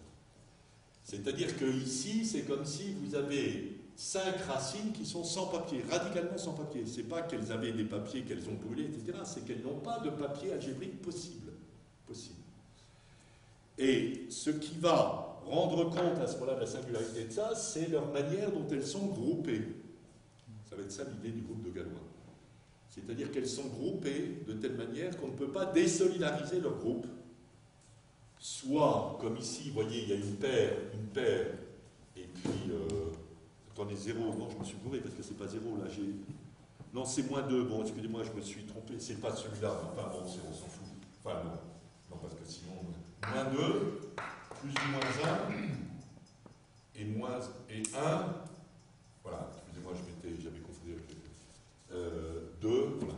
Elles sont groupées, vous voyez, vous avez un groupe ici de 2, un groupe de 2 et puis une. Enfin, vous pouvez donc décomposer leur groupe aux autres en disant, là il y a un groupe, là il y a un couple, et puis là il y a une unité. Dans ce cas-là, ça n'est pas possible. C'est-à-dire, c'est comme si, vous voyez, la police, et je vous en donnerai l'exemple de ce qui s'est passé avec la ZAD, du préfet avec la ZAD de Nantes, vous voyez 5 individus, elle est capable de les différencier parce qu'il y a un petit, un gros, une femme, un homme, je ne sais pas quoi, mais quels sont les papiers d'identité? Ils n'en ont pas, et on ne peut pas les avoir. Alors ça, c'est une idée, je crois, très intéressante, parce que je pense que c'est la figure du groupe moderne, la figure moderne du groupe. C'est l'idée, ça sera l'interprétation, je vous en donnerai, mais ça on pourra discuter des interprétations. C'est que un groupe moderne, la figure moderne du groupe, c'est pas un agrégat d'individualités qui sont préalablement repérées, comme on l'a là-dedans. Le cousin, etc., ça c'est des noms comme des identités, on les rassemble, on les met en... Et on a un groupe avec plus d'eux. Ici, on a l'idée qu'on a un groupe qui est uni finalement, de toute façon, par une espèce d'idée commune, de programme commun, qui là, bon, est formalisé dans l'équation, etc. Et qui est tel qu'aucun des éléments n'est singularisable individuellement là-dedans. Il n'est là que pour autant qu'il participe à la vie collective. Et donc, c'est le groupe qui est constituant des individualités, et non pas les individualités qui viennent constituer le groupe. Dit de manière métaphorique, volontairement métaphorique, un groupe moderne n'est pas un cartel. Un cartel, c'est, vous avez des gens, toi un tel, on se connaît, clac, on se rassemble, d'accord? Bon, ça c'est un cartel. Un groupe moderne, c'est pas ça. Alors évidemment, toute la question, c'est, voilà, ça va être l'enjeu du groupe de Galois. Comment la chose se constitue, comment on démontre que ici, aucune des racines n'est identifiable. Il faut faire l'algèbre, on va faire... Et quel est l'intérêt de ça? Par-delà simplement la pure mathématique. Bon, Cauchy, j'en ai parlé rapidement, c'est ce que j'appelle le théorème de l'action restreinte, c'est-à-dire que, vous savez, Mallarmé disait l'action restreinte. Mais l'action restreinte, ce n'est pas une action locale. L'idée, c'est pas que l'action restreinte, c'est l'action faute de mieux, parce que ça, c'est une interprétation un peu con-con de l'action restreinte. Alors, je ne peux pas agir globalement, donc j'agis autour de moi, et puis... je suis gentil avec mon voisin, je lui dis bonjour, et puis je fais mon jardin potager. Bon, c'est pas possible. L'action restreinte veut simplement dire on peut agir régionalement. Pas immédiatement globalement. Mais si on agit régionalement, si on se dote de la capacité d'agir régionalement, et plus simplement localement, je vous dis simplement en volume de points, on se dote d'une puissance à échelle du global. Ça ne veut pas dire que c'est une action globale. Hamilton, alors ça va être le point très très important, c'est que Hamilton, donc il va passer à l'espace à 4 dimensions, et ça va être l'idée comment s'orienter dans un espace. Et il va y avoir cette idée qu'on va déduire, tout ça je vous le dis pour un peu vous enthousiasmer, bon. Enfin en tous les cas vous donner envie de faire ce travail, enfin de faire ce travail ensemble. C'est que pour s'orienter dans un espace à 3 dimensions, comme le nôtre, il en faut en fait une 4e. On ne peut pas s'orienter dans un espace à 3 dimensions. Ça, c'est mathématiquement démontré. Il faut une 4e dimension. Et cette 4e dimension, elle a un statut un peu particulier parce que finalement, ça va être 3 plus 1 dimension. Et ça va nous permettre de dégager cette idée, je crois, qui est devenue pour moi très importante, mais qui vient vraiment des mathématiques. C'est que pour s'orienter, il faut être capable d'avoir un repère de 3 plus 1 dimension. De 4 dimensions, mais qui ne sont pas 3 plus 1. C'est-à-dire 3 dimensions spatiales plus un paramètre. comme dit Hamilton, c'est-à-dire un instrument de mesure. Alors, je vous en donne tout de suite la traduction qui, pour moi, est capitale dans ce que peut vouloir dire aujourd'hui encore une orientation communiste. Une orientation communiste, ça veut dire, premièrement, il y a 3 dimensions. C'est-à-dire, on prend parti sur la question du travail, on prend parti sur la question du pays et des grandes contradictions du pays et donc du peuple, et on prend parti sur la question de l'humanité et donc du monde. On prend une idée, voilà, on trace. Et il y a une 4e qui est, on a une idée sur la manière dont on va organiser tout ça. Sachant que l'idée communiste, c'est que justement, c'est les gens eux-mêmes qui prennent ça en main, qui s'organisent, et on ne confie pas ça à l'État, en gros. Mais vous voyez, vous allez avoir l'idée que pour avoir un repère dans lequel vous orientez, vous allez avoir 3 plus 1 directions de l'espace par rapport auquel vous allez vous référer. Voilà. Et que vous ne pouvez pas simplement en avoir 3, ça ne marche pas. Ça, c'est mathématiquement démontré, on va le voir. Et ça, c'est ce qu'il appelle un quaternion. C'est la même idée que, si vous voulez, dans un autre domaine qui vous parlera peut-être pour certains, pour la relativité générale, c'est-à-dire c'est l'idée qu'il faut, pour se repérer dans l'espace, il faut l'espace-temps. C'est-à-dire qu'il faut un 4e paramètre, 4e dimension qui est le temps. Mais le temps, ce n'est pas exactement une 4e dimension spatiale, c'est quelque chose qui est apte à paramétrer les 3 autres. 3 plus 1, 3 dimensions spatiales plus une dimension temporelle. Et donc c'est l'idée que, si vous voulez, encore une fois, pour repérer dans un espace à 3 dimensions, il faut en fait en avoir 4 et avoir une dimension en plus qui est celle qui paramètre l'ensemble. Dans l'espace politique, à mon avis, c'est l'espace organisationnel, parce que la mesure des pratiques politiques, c'est aussi finalement ce qu'on organise. De la même manière, dans l'activité générale, c'est le temps. Bon voilà, ça va être ça l'enjeu d'Hamilton. Alors Gauss, là, ça va être la question de l'intrinsèque. C'est-à-dire qu'il va montrer, si vous voulez, que lorsque vous avez un objet qui est courbe, une sphère, vous allez d'abord commencer par caractériser la courbure en le regardant de l'extérieur. Vous avez une sphère, vous allez caractériser la courbure parce que de l'extérieur, voilà. Et il va montrer qu'en fait, la courbure qui mesure ça, elle est appréhendable de manière purement intrinsèque. C'est-à-dire, si vous êtes un habitant de cette sphère, vous pouvez vous-même savoir qu'elle est courbe, sans avoir pour ça besoin d'avoir un regard extérieur que vous ne pouvez pas avoir. Ça va être l'apport de Gauss. Ce qui, au passage, d'ailleurs, va montrer que donc il y a des espaces qui ne sont plus plats. L'espace plat, c'est l'espace euclidien. Il y a des espaces qui ont une courbure positive. Ça va être les espaces elliptiques. Et puis, une courbure négative, ça va être les espaces hyperboliques. Donc déjà, on va avoir une ouverture des espaces. Et puis après, va venir Riemann, et alors là, ça va être il va montrer que non seulement on peut avoir une intelligence intrinsèque, alors vous voyez, le point c'est quand même capital, c'est-à-dire dans une situation, est-ce que vous pouvez avoir une intelligence intrinsèque de la situation, ou est-ce que vous êtes toujours obligé d'avoir un point de vue de Sirius, extérieur? Non, vous pouvez avoir une intelligence intrinsèque de la situation. Pas forcément de tout, mais d'une grande part. Riemann va apporter beaucoup plus avec la constitution des variétés, bon, on verra ça en détail, parce que lui va montrer que la situation, elle est constituée même de manière intrinsèque.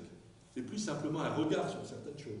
C'est que la situation est de part en part intelligible de manière intrinsèque. Elle se constitue de manière intrinsèque, c'est-à-dire de manière immanente.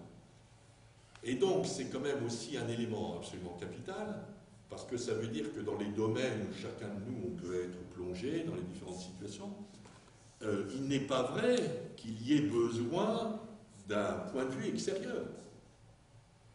Ou même, il n'y a pas besoin de faire l'hypothèse d'un sujet supposé savoir, pour faire l'hypothèse psychanalytique. Il n'y a pas besoin de géopolitique. Il n'y a pas besoin d'universitaires qui, en extériorité, auraient un regard savant en surplomb. Il n'y a pas besoin de problème de point de vue en surplomb. De l'intérieur même de la situation, on a une intelligence intrinsèque complète. Donc c'est un éloge, vous voyez, de l'immanence et de l'intelligence de l'immanence, qui va être avec la problématique des variétés. Voilà, bon, c'est pour vous indiquer un peu, si vous voulez, comment... mais il faut rentrer dans le détail des mathématiques. Hein. À chaque fois, on prendra 2 heures. 2 heures, c'est rien du tout, en plus. Hein, on ira un peu... Alors à chaque fois, ça sera la même chose, hein, parce qu'à chaque fois, j'aurai des choses assez détaillées. Je ne sais pas quoi, pour la plupart, j'ai des fascicules d'une centaine de pages. Vous voyez, bon. Alors j'essaierai de vous... Bon. On essaiera d'en faire ensemble. Et puis le fascicule, c'est pour ça, je redis aux autres, mettez votre nom sur la feuille de présence, je ne sais pas où elle est. Qu'est-ce qu'il a? Elle est là, refais-la circuler peut-être si tu veux bien. Et puis je vous enverrai ça, et après ceux qui veulent, en discuter plus en détail, il y aura une liste de discussion pour le faire. Parce que... Bien, voilà, alors ça j'ai fini ma première partie, introduction. Non, j'ai fini mes 2 premières parties, alors maintenant j'ai 3 monographies à vous présenter, on a 3 quarts d'heure, donc 1 quart d'heure par... Alors, oui, pourquoi ça? Parce que donc, je reprends mon plan.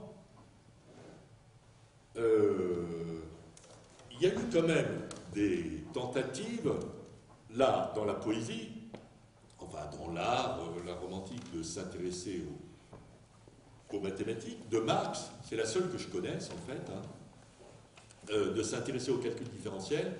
Et puis après, il y a eu donc il y a eu des tentatives de se dire, oui, mais c'est quand même absurde qu'on se prive des richesses, des victoires, des trésors qu'il y a dans la pensée mathématique, et il faut en tirer parti. Le problème, évidemment, ce qui est un peu terrible, c'est que ces 3 tentatives sont toutes conduites à des échecs. Bon, donc, bon, c'est comme ça. Nous, on va tâcher de faire mieux, mais voilà. Bon, donc c'est ça dont je voulais quand même vous parler, pour vous dire que malheureusement, pour ce faire, on ne peut pas simplement prendre nos pas dans un truc qui serait déjà disponible.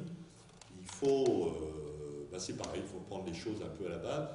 Moi, mon hypothèse par rapport à tous les cycles dont je vous ai parlé au tout début, c'est, bon, c'est un peu fétichiste, mais enfin, bon, chacun ses fétiches, l'idée de repartir en 1843. C'est-à-dire avant le manifeste du Parti communiste, parce qu'en 1843, il se passe plein de choses. D'abord, c'est le moment où, en politique, Engels enquête auprès des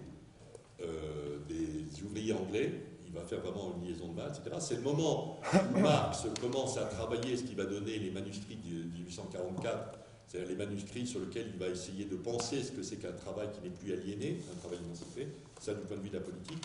Et c'est entre leurs 2 rencontres, en 42 en 44, donc on est avant que vraiment le manifeste ait émergé, mais on est dans le moment où il travaille voilà, avec les moyens du bord.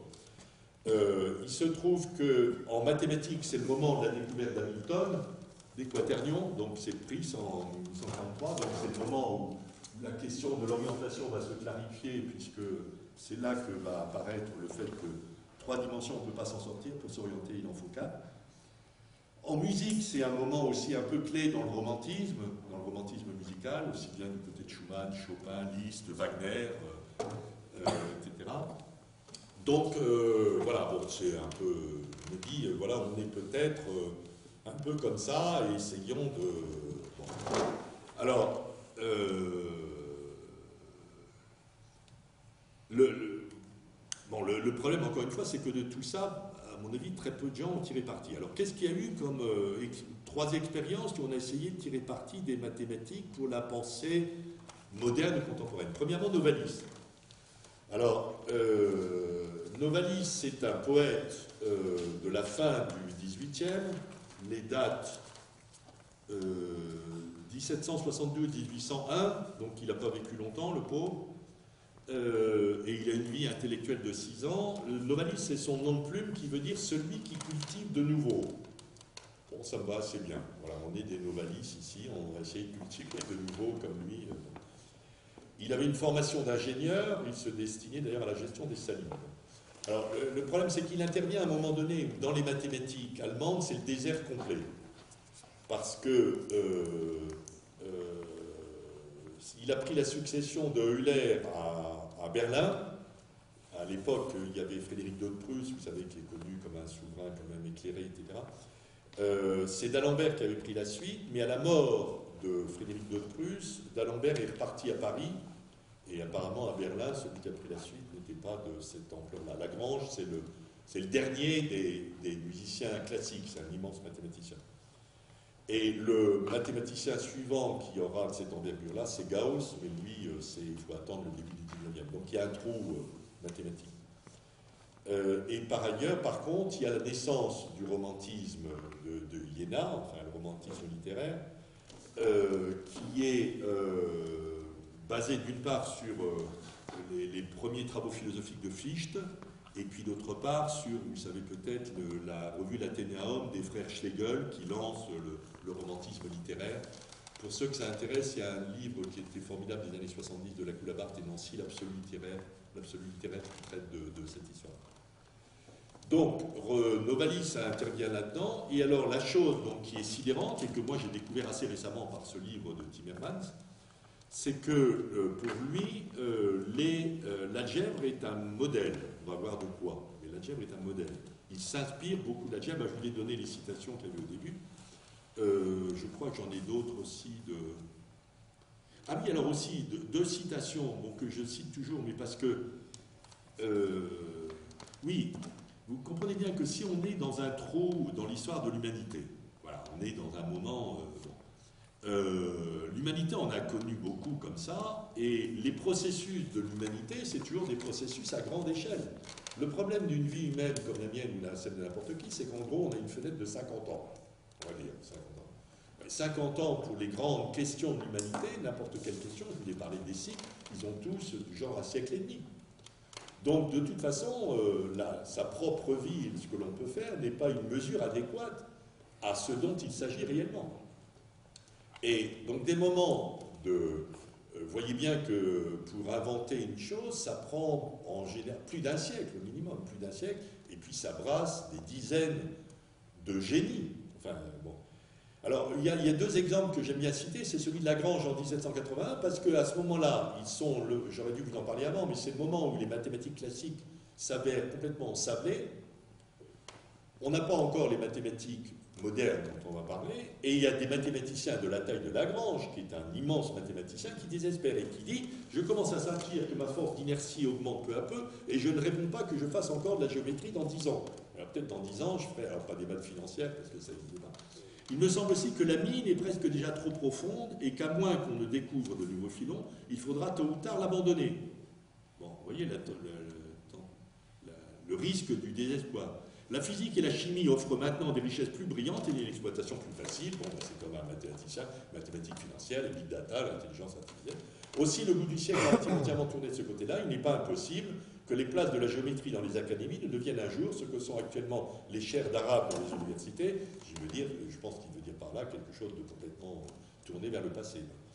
Donc, vous voyez, les questions, les angoisses qu'on peut avoir, etc., c'est des questions qui sont assez classiques lorsque on est à la charnière comme ça de grands cycles. Voilà. Et Cauchy, qui va être lui-même donc un des pareil, un peu plus tard, alors lui il est encore... Bon, alors zut, excusez-moi, j'ai du mal à manier ces trucs-là. Bon, la fois prochaine, je viens avec une souris. Je suis archaïque. Bon, enfin, je ne l'ai pas, je ne vous le fais pas apparaître, mais je vous le dis. C'est aussi désespérant. Enfin, il est aussi désespéré. Et donc, c'est pour dire là aussi dans quelle situation se trouvait le petit père Novalis. Et quand il fait confiance, quand il se tourne vers la mathématique, il ne chevauche pas vous voyez, il n'est pas dans le sens du vent, hein, pas du tout. Hein. Bon, j'arrive pas à le retrouver, évidemment. Bon. Enfin, c'est du même tabac. Pourquoi j'arrive pas il y en a... Non. Avec les deux doigts. Oui, oui. Ah. Non, ça c'est autre chose. 2 doigts. Bon, j'avais plein de citations, mais j'ai pas eu le temps de vous les toutes, mais peu importe.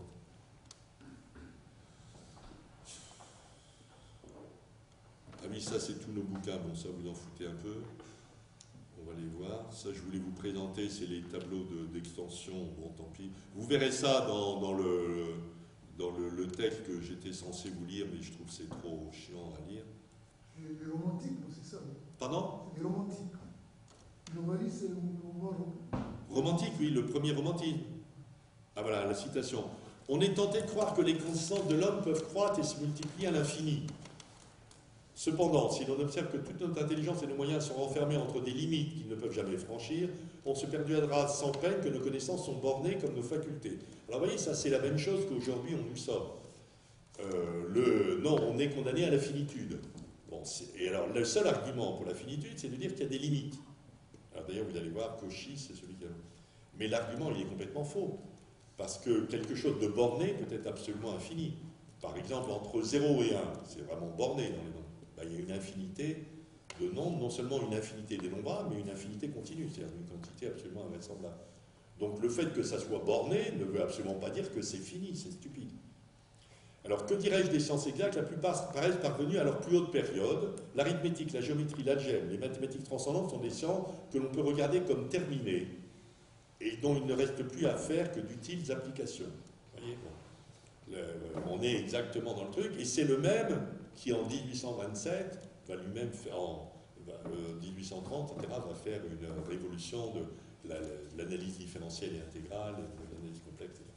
Voilà, c'est pour dire que donc Novalis était là-dedans, nous aussi on est là-dedans. Le fait d'être angoissé, c'est normal. Comme toujours, la seule réponse à l'angoisse, c'est le courage. Donc avoir le courage de se remettre... Bon. Alors, le petit père Novalis, qu'est-ce qu'il raconte? Alors, il raconte, là, il faut quand même que je vous... Bon, ça, c'était le truc tout à l'heure, ça, c'est les 3 bouquins. Voilà. Alors ça, c'est une citation, par exemple, de lui, mais là, c'est pour... Alors, attendez, je vais d'abord vous donner... Bon, prenons-le comme ça. Enfin, il fait un éloge, c'est-à-dire, en gros, je vais quand même je vais droit à la chose. Il fait un éloge de l'algèbre, mais... par exemple, il dit romantiser, c'est comme algébriser. On va voir là ce que veut dire romantiser pour lui. Et en même temps, il n'en donne aucun matérialité concrète. C'est-à-dire qu'il n'y a rien sur l'algèbre concrète. Il n'y a pas une seule équation chez lui. Il n'y a pas du tout le travail qu'on va faire. Il ne fait pas des mathématiques. Il nous dit romantiser, c'est algébriser. Et visiblement, pour lui, donc, il s'appuie sur le fait que la pensée de l'époque, c'est-à-dire la pensée romantique, qui a comme projet de romantiser, peut s'adosser à l'algèbre sans qu'il nous donne exactement les raisons de la chose. Si ce n'est que l'on sait alors il y a un mouvement qui est important, on va le dénommer Hindenburg, qui travaille sur le développement des séries infinies. Et en particulier sur cette série-là, je crois que je l'ai mise quelque part. Ah non, ça c'est... C'est-à-dire, par exemple, on a ça.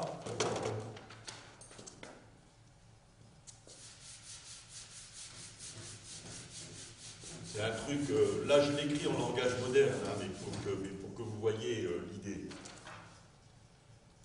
1 sur 1 moins x. Donc ça c'est une fonction. Hein.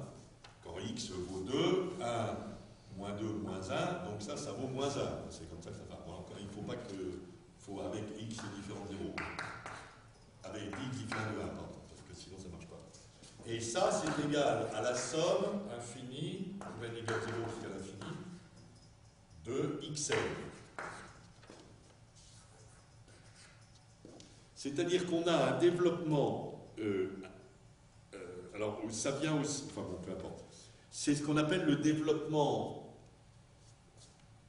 là cette fois qui n'est pas limité, mais le développement infini d'une série. C'est-à-dire ici vous avez quelque chose qui est fini, et vous êtes capable d'écrire que ici c'est la même chose qu'une somme infinie de termes. D'accord ? Alors, visiblement, c'est ça qui intéresse Novalis. Alors, quand il dit, on va lire cette citation, puis après je vais vous donner un peu la manière dont je comprends son intérêt pour l'algèbre. Le monde doit être romantisé. Ainsi sera retrouvé le sens, j'ai mis entre parenthèses les termes allemands. Ainsi sera retrouvé le sens originel. Romantiser n'est rien d'autre qu'une élévation en puissance qualitative. Ça va être un peu l'idée que romantiser, c'est comme élever cette expression finie à sa puissance, vous savez, ça c'est les puissances de x, à la puissance qualitative infinie. Nous sommes nous-mêmes une pareille série de puissances qualitatives. C'est là une opération qui est encore totalement ignorée. Donc vous voyez, là l'idée c'est qu'il s'inspire pour trouver une opération littéraire dans des opérations algébriques, des thématiques algébriques. Quand je donne aux choses communes un sens plus élevé, un air mystérieux à ce qui est habituel, et alors là, ça c'est formidable, la dignité de l'inconnu à l'ordinaire et au connu, donc pour lui, le connu est moins bien que l'inconnu. Quand je donne la dignité de l'inconnu au connu, c'est pas je donne la dignité du connu à l'inconnu, qui est la résolution des équations algébriques, c'est pas ça.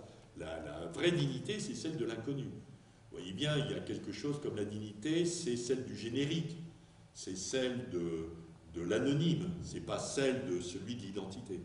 Donc quand je donne aux choses communes la dignité de l'inconnu à l'ordinaire et au connu, un miroitement infini au fini, alors je les romantise. L'idée, c'est que romantiser les choses, c'est prendre les choses finies et révéler leur puissance d'infinité qu'elles contiennent. C'est cette idée-là. Et pour le sublime, l'inconnu, le mystique, l'infini, l'opération est à l'inverse. Au moyen de ce rajustement, on le logarithmise, c'est l'inversion de la mise en exponentielle. Cela devient une expression courante, philosophie romantique, lingua romana, élévation et abaissement. Donc, si vous voulez, l'idée, je crois, c'est que pour Novalis, appuyer, alors, il connaît évidemment rien de l'algèbre moderne, c'est normal, puisqu'elle n'est pas encore là, et il s'appuie, on va dire, sur l'algèbre. Alors ça, c'est expliqué dans ce bouquin-là et dans les articles très intéressants de, je ne sais plus comment s'appelle, Philippe Guérin, etc., je vous en donnerai des références, sur les théories de Hindenburg, c'est que donc l'algèbre, finalement, élève, ce qui n'est pas du tout la version habituelle de l'algèbre, l'élève, le fini, une expression finie, à une puissance infinie de série infinie. Et alors, il me semble, si vous voulez, que de cela, il y a trois idées chez Hölderlin qui rendent compte un peu de pourquoi cette fascination ou cet appui sur l'algèbre. Premièrement, la pensée vraie, c'est la dialectique du fini et de l'infini, dialectique du fini et de l'infini. C'est quelque chose, ça, qu'on n'a pas exactement dans la pensée classique, hein, la dialectique du fini et de l'infini. Hein. Dans la pensée classique, on a le fini. Puis... Alors là, c'est la dialectique du fini et de l'infini. Il est vrai sous une modalité romantique, c'est-à-dire que c'est le fini qui vise à l'infini. Alors que la problématique plus moderne, et Badiou a beaucoup écrit là-dessus à juste titre, c'est au contraire de considérer que la pensée moderne, c'est ce qui va de l'infini au fini. On retourne la chose. C'est-à-dire que finalement, toute situation est infinie et que c'est le fini qui est une sorte de production particulière du fini. Là, on est dans le romantisme, dans ce qui va du fini à l'infini. Mais on est quand même dans la dialectique du fini et de l'infini, on va dire. Ça, c'est le premier point. Le deuxième point, c'est que mettre en œuvre, me semble-t-il, c'est comme ça que je comprends le propos de Hölderlin, c'est que mettre en œuvre cette dialectique, c'est lui donner une forme. Comme l'algèbre lui donne une forme ici.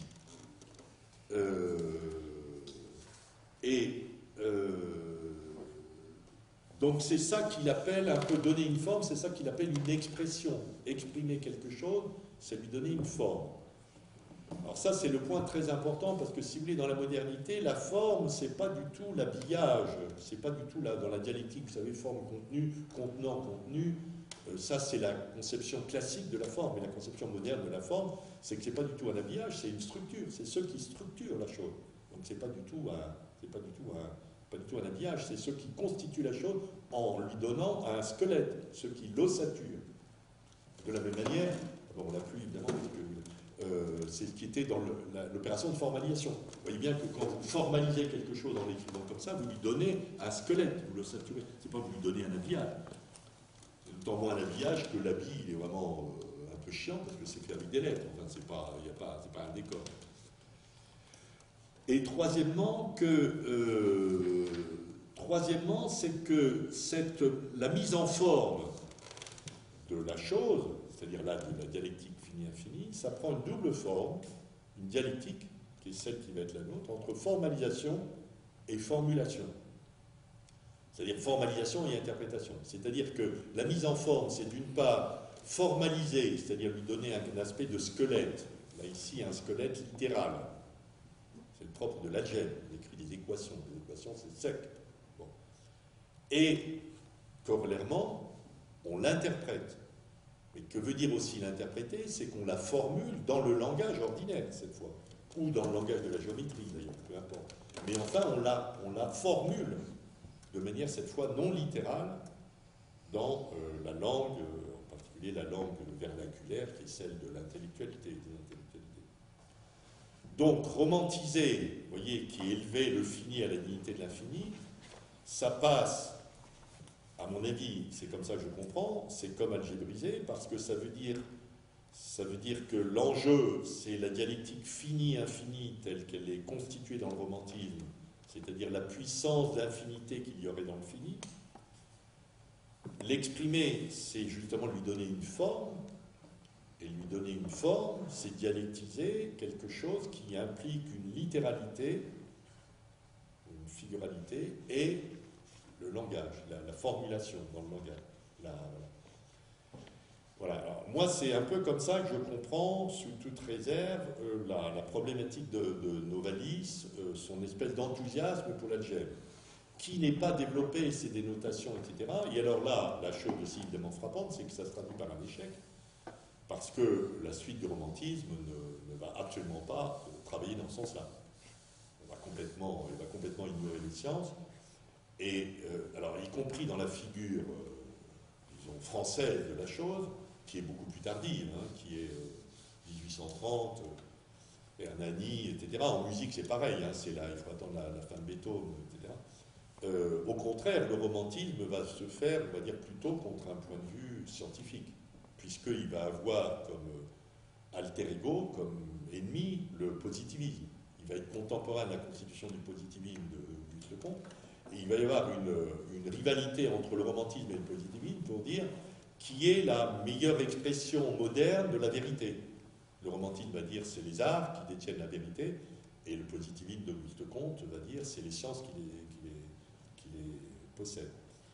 Et donc le romantisme, évidemment, va être un côté anti-scientifique. Enfin, donc, voilà, Novalis, avant les maths modernes, mais sans quelque chose dans l'algèbre, l'énonce, mais pas de suite.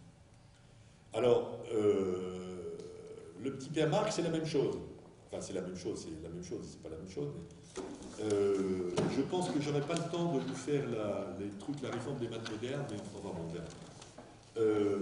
Alors, Marx, lui, c'est autre chose. Parce que, alors, qu'est-ce que c'est Marx, on a des manuscrits de Marx. Voilà, ils sont édités, là, c'est très bien fait, etc. C'est un truc qu'il a fait, qui rédige en 1881. Il va mourir 2 ans après, hein, le petit père Karl. Et il le rédige pour Engels. Donc c'est pas du tout un bouquin, c'est des notes de travail qu'il rédige pour Engels.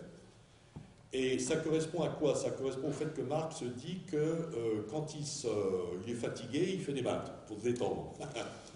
Il ne regarde pas Netflix ou je sais pas quoi, il fait des maths. C'est assez sympathique. Alors là, je vous ai donné des citations. Je fais de l'algèbre pour calmer mon impatience. La seule activité grâce à laquelle je puisse conserver la tranquillité d'esprit indispensable, ce sont les maths. Je suis assez de ton avis, moi aussi, ça me tranquillise. Pendant mes loisirs, je fais du calcul différentiel et intégral. Bon, je ne crois pas que Rudolf fasse ça de la même manière. Bon, lui, il fait du calcul logique. Et dans les intervalles, puisqu'il ne veut pas écrire dans sa interruption, je vous rappelle, là, c'est le moment où il écrit le capital, je fais du calcul différentiel de x sur y. Voilà. Donc, le statut de ces manuscrits de Marx, ce n'est pas du tout un statut ubi et orbi d'une publication, d'une déclaration sur les mathématiques. C'est une espèce de jeu intellectuel qu'il fait avec les mathématiques pour lui-même, et il ne faut pas lui donner un statut plus important que ça. Je dis ça pourquoi? Parce que malheureusement, dans la révolution culturelle, à partir des années 70, on lui aura donné un statut à ces manuscrits, à mon avis, qui est assez ridicule, quoi, comme si c'était... bon. Alors, on va voir en plus dans le détail. Alors, quand il fait ça, il fait du calcul différentiel et intégral classique, lui. On va voir la différence entre le calcul différentiel... il ne fait pas le calcul intégral, pardon. Il fait que le calcul différentiel, mais classique, pas moderne. La modernité, c'est justement Cauchy qui l'a faite et qui l'a engagée à partir des années 30, 1830, avec la notion de limite. Donc Marx, il est quand même 50 ans après, il ignore tout de Cauchy. Bon, on ne va pas lui reprocher, il s'amuse à faire, il a bien le droit de s'amuser, etc. Mais enfin, ce n'est pas du tout le propos de se dire je vais examiner les maths dans l'état d'aujourd'hui, etc. Il aurait plu, s'il l'avait fait tout à fait, puisque Cauchy a publié les fameux cours à l'école polytechnique, etc. Donc, le propos de Marx n'est pas celui-là. Quel est-il, à mon avis? Le propos de Marx, c'est d'essayer de retrouver dans les mathématiques, donc ce n'est pas d'apprendre des mathématiques, c'est plutôt de retrouver dans les mathématiques des choses qu'il sait ou qu'il prône concernant la dialectique. Il veut retrouver, montrer pour lui-même et pour son ami Engels que dans les mathématiques, il y a de la dialectique. Donc pour ça, c'est pas, vous voyez, nous, notre démarche, elle ne va pas être dans ce sens-là. Elle ne va pas être d'essayer de retrouver dans les maths quelque chose qu'on connaît déjà. C'est d'étudier les maths, certaines choses bien délimitées, pour y trouver des choses dont on n'avait pas idée et qu'elles puissent nous servir, nous éclairer. Mais lui, c'est pas ça. Il n'y a évidemment aucun reproche à lui faire, mais il faut quand même, quand on parle de la chose, en parler réellement de quoi c'est. Et alors, qu'est-ce qui va l'intéresser là-dedans? En fait, ce qui l'intéresse dans la dialectique, c'est la puissance du négatif, le travail du négatif, puisqu'il est précisément dans cette séquence de la dialectique. Et donc, il veut retrouver dans la dialectique quelque chose qui va, d'une façon, consolider aussi la distance qu'il a prise par rapport à Hegel, c'est-à-dire montrer que, d'une façon, le travail du négatif a une base dans les mathématiques. Voilà. Et donc pour ça, il va s'appuyer sur le calcul différentiel qu'utilisait déjà Hegel, c'est-à-dire le calcul classique. Et le calcul différentiel classique, c'est un calcul sur les infinitésimaux. Voilà, c'est ça l'idée, l'idée est très importante. Alors, les infinitésimaux, alors le calcul différentiel, il a été inventé par Leibniz et Newton à la fin du XVIIe siècle. Donc c'est l'idée, vous voyez, pour avoir une... là aussi, c'est plus simple de prendre l'image géométrique. Quand vous voulez...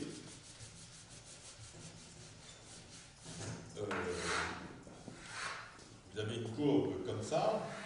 Quand vous voulez tracer ici, quand vous voulez déterminer la tangente, ben vous prenez ici un petit écart, vous le mettez ici, sur la courbe, entre les deux points, et puis vous voyez, donc quand vous êtes ici, vous avez votre droite comme ça, hein, et puis petit à petit, vous allez voir que cette droite-là, ce segment, va prendre un angle qui va être l'angle de la tangente. Je ne sais pas si je vous rappelle des trucs de secondaire. Donc, si vous le formalisez ça algébriquement, vous allez avoir le rapport entre delta y sur delta x. Delta y, c'est ici la longueur de votre truc, et non, delta x, pardon, c'est ici, et ici, ça va être delta y. Donc, ça va être l'idée que lorsque vous rapprochez ça de 0, delta y vers delta x va aboutir à une valeur qui va être celle de la tangente, c'est-à-dire qu'on dit y' de x en x0, si ici c'est votre point x0. C'est ça l'idée du calcul différentiel. Donc ça c'est empirique. Alors l'idée de Newton et de Leibniz, alors Newton avec les fluxions et Leibniz sur ce qu'on a retenu, donc c'est de dire là on va avoir des quantités qui vont devenir infiniment petites et qui vont donc donner des quantités indéfiniment petites qu'on appelle dy sur dx et qui vont aboutir à un résultat particulier, y', ici, je ne sais pas quoi, la droite, vous diriez un demi ou je ne sais pas quoi. D'accord ?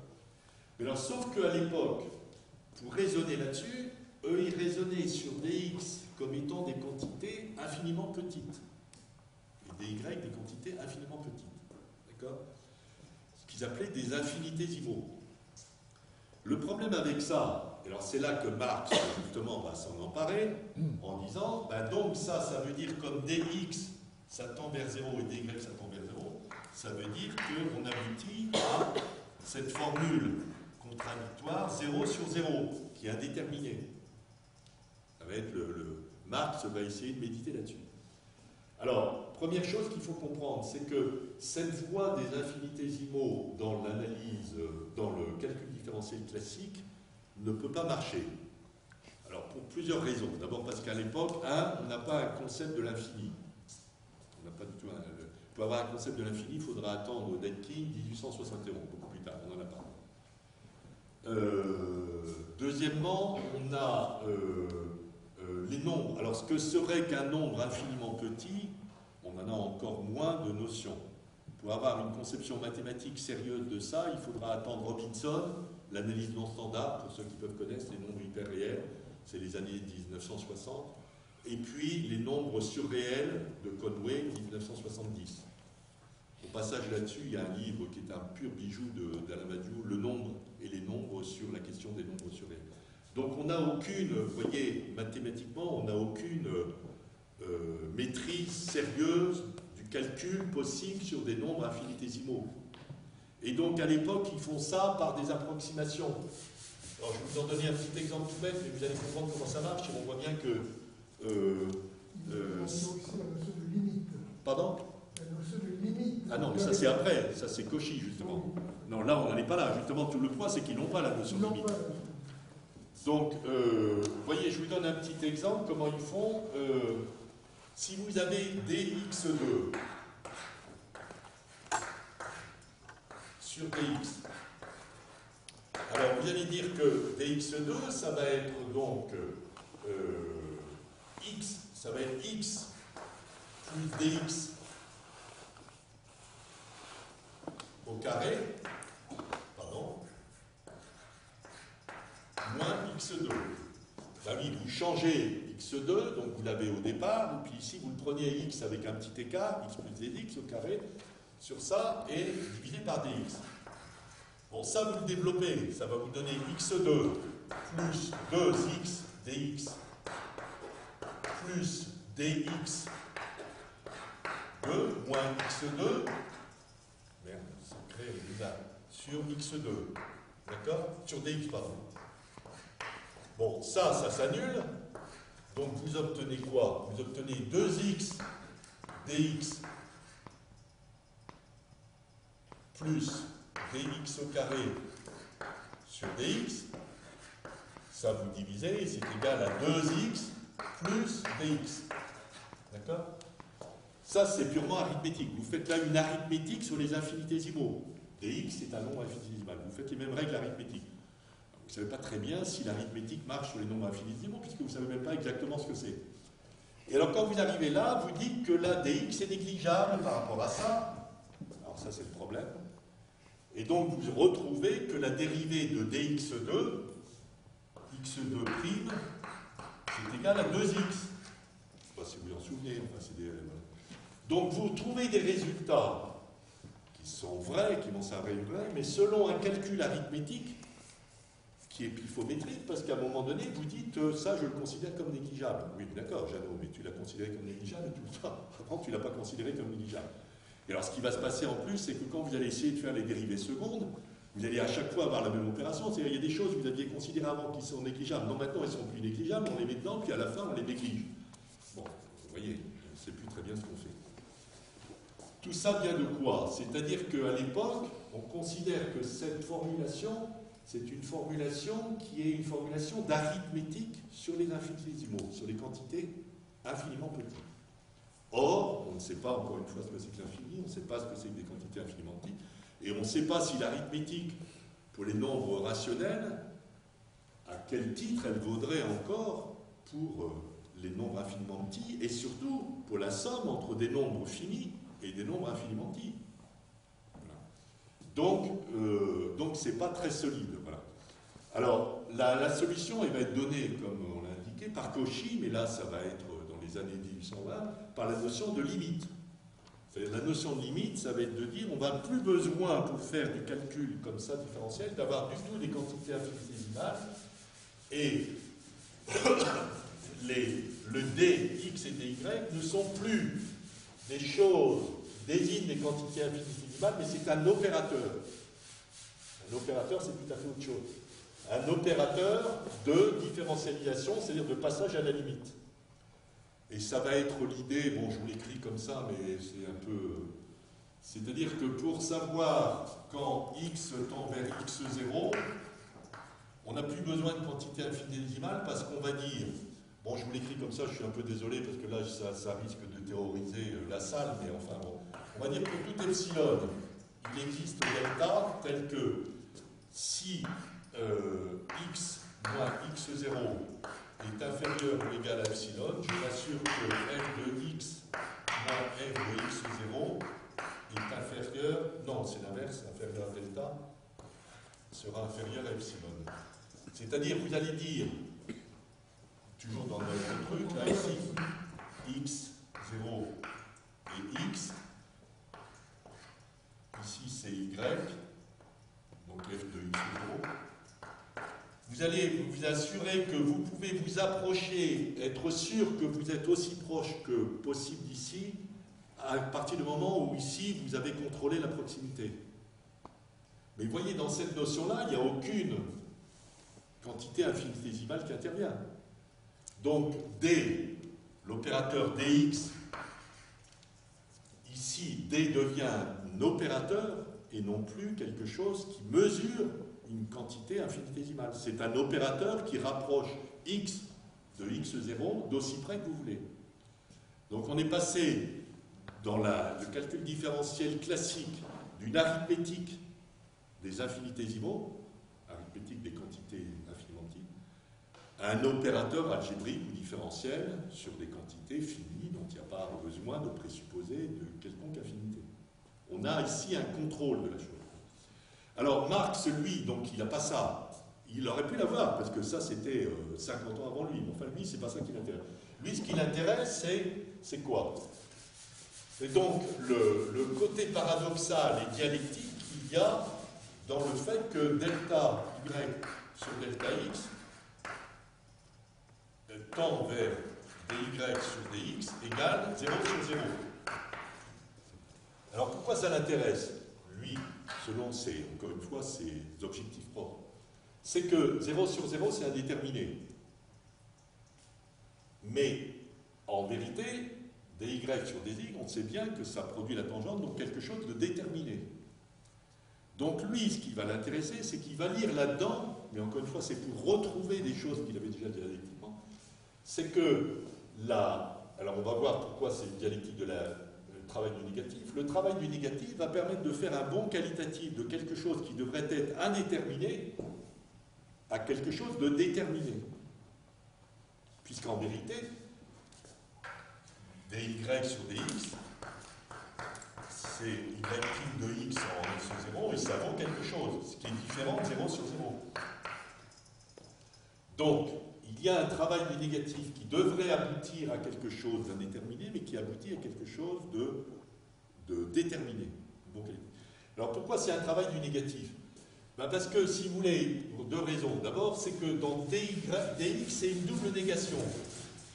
Pourquoi? Parce que dx, ça vous dit que delta x, qui est égal à x moins x0, tend vers 0. D'accord? Mais alors, vous voyez, vous avez une première négation, vous avez un point x. Vous prenez un point à côté, x, de proche. Il est dans une position d'opposition, donc de négation de x0, puisqu'il en diffère, par définition. Donc vous posez d'abord une première négation, c'est-à-dire vous posez un point x qui est différent de x0, à côté. Et après, vous détruisez cette négation puisque vous la faites tendre vers 0. Donc c'est la négation de la négation, la double négation.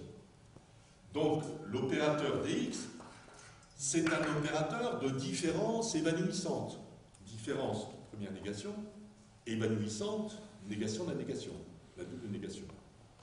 Alors si on en reste là, évidemment, dx, de toute façon, il conduit à 0. Donc là, on a une double négation, certes, mais elle n'est productive de rien du tout, puisqu'elle ramène au point de départ. D'accord?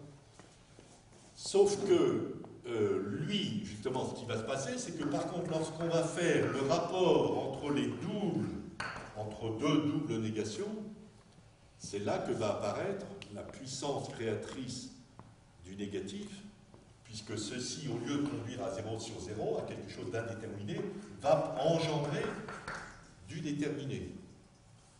Donc le rapport de division. Alors, encore une fois, pour Marx, les choses ne sont pas claires sur infinitésimaux et opérateurs, puisque lui, il reste dans le calcul différentiel classique, et son partenaire, c'est Hegel. Hein, c'est pas... Mais pour lui, ça va être comme une sorte d'illustration, et donc là, il se sert des mathématiques comme illustration, du fait que le travail du négatif, au lieu d'être strictement... Enfin, il y a une productivité du négatif par la capacité de passer de l'indéterminé, un bon qualitatif, de l'indéterminé au déterminé. D'accord? Alors, à mon avis, c'est ça l'idée qui intéresse Marx dans ses manuscrits. Alors, c'est un peu le bordel, hein, les manuscrits. Donc là, je vous en donne, moi, ce que j'en ai, comment je le comprends, comment je me l'approprie, etc., à discuter si certains veulent s'y penser, mais il me semble que c'est ça l'enjeu propre de Marx.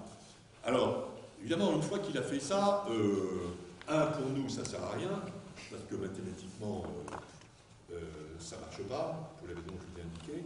Si on passe dans le calcul différentiel moderne, avec Cauchy, avec les limites, on n'a plus du tout ça. Bon. Donc, et d'autre part, donc s'appuyer là-dessus pour dire productivité du négatif, bon, ça ne sert pas forcément à grand-chose. Mais ceci dit, pourquoi pas? Enfin, je veux dire... alors, le point, c'est que pourquoi c'est un échec? Parce que, en tous les cas, cette tentative de Marx d'aller voir ce qui se passe dans les mathématiques, mais vous voyez bien, c'est pas... Moi, ce que je pense, c'est que nous, il faut qu'on travaille à la lumière des mathématiques. Lui, il va voir des mathématiques à la lumière d'une autre pensée. Hein, c'est à la lumière de la dialectique. Ce point-là, les autres marxistes, après, personne n'a rien fait. Personne n'a rien fait. Lénine, par exemple, il s'est intéressé, mais lui, c'est plutôt à la logique qu'à aux mathématiques en tant que telles. Mao, il était complètement ignare en mathématiques. Il y avait d'ailleurs son prof, il disait qu'il était bon en tout, sauf en maths. Il n'y a absolument rien chez lui. Et le seul truc qu'il y a eu dans cette époque-là, je vous dis, c'est une tentative que je trouve finalement, au bout du compte, gauchiste, un peu bébête, pour se réapproprier. Parce que oui, les manuscrits sont sortis très tard. Hein. Je me souviens plus, mais ont été publiés dans les années 50 ou je sais pas quoi. Enfin bon, pour dire Marx est un grand créateur, regardez, c'est génial son truc. Non, c'est pas génial. En plus, c'était encore une fois les maths classiques. Et donc, pour essayer de s'appuyer là-dessus, pour déployer une vision moderne des mathématiques, mais qui ne marche pas du tout, et qui aboutit finalement alors à l'idée aussi bébête que la pratique en mathématiques, ça serait l'application. Alors ça, c'est une idée désastreuse, à mon avis, intellectuellement, qui n'est pas dans la théorie de la pratique chez Mao, c'est pas du tout ça. À mon avis, si on a une idée moderne de la pratique mathématique, elle est intra-mathématique. La pratique mathématique, c'est par exemple d'interpréter les mathématiques, l'algèbre, dans la géométrie. Ce n'est pas du tout d'appliquer les mathématiques à quelque chose d'extérieur. La pratique n'a jamais été appliquer quelque chose à l'extérieur. Puisque la pratique est censée faire une dialectique avec la théorie. Or, tout à l'heure, ce qu'on avait dans la théorie et le modèle, la dialectique dont je vous ai parlé de formalisation, interprétation, c'est ça la pratique. Mais ça, c'est intra-mathématique.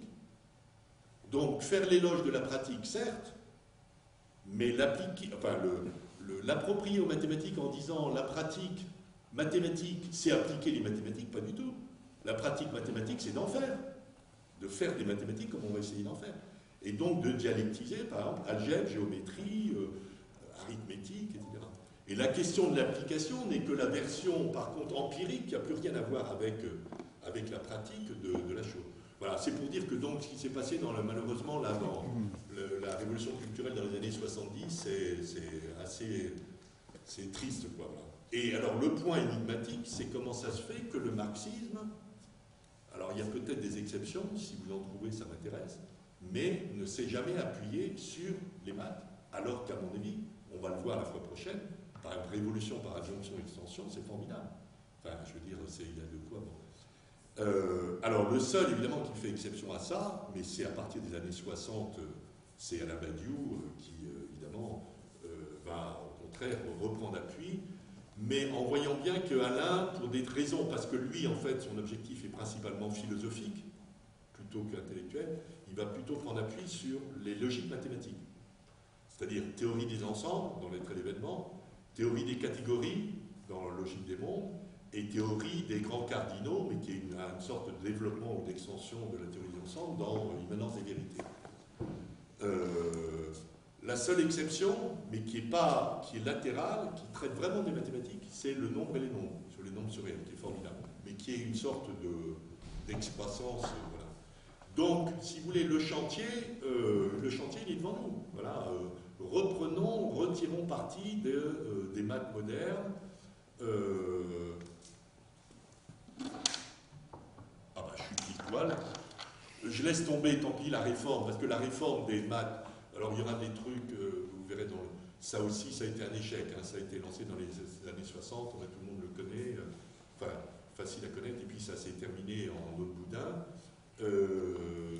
Donc reprenons les maths modernes en essayant d'en faire suffisamment sérieusement, en étant bien orientés, mais là c'est là où je vous propose des domaines bien délimités, en sorte, et je terminerai là-dessus, de pouvoir dire, comme le petit père Lautréamont, le poète qui, à la fin, dans le deuxième chant de Maldoror, c'est-à-dire dans les années 1870-1869, disait, je l'aménage un peu pour en sorte qu'on puisse dire, ô mathématiques sévères, merci pour les services innombrables que vous nous rendez, merci pour les qualités dont vous enrichissez notre intelligence.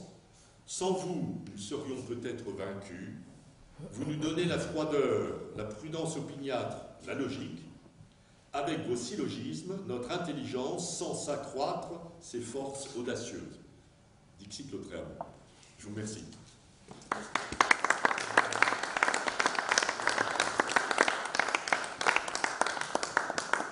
Voilà, donc on arrête là, et puis je vous donne rendez-vous dans un mois, je ne sais plus la date, pour alors prendre la théorie par Dedekind des coupures, extension des nombres rationnels aux nombres réels, et un nouveau type de révolution.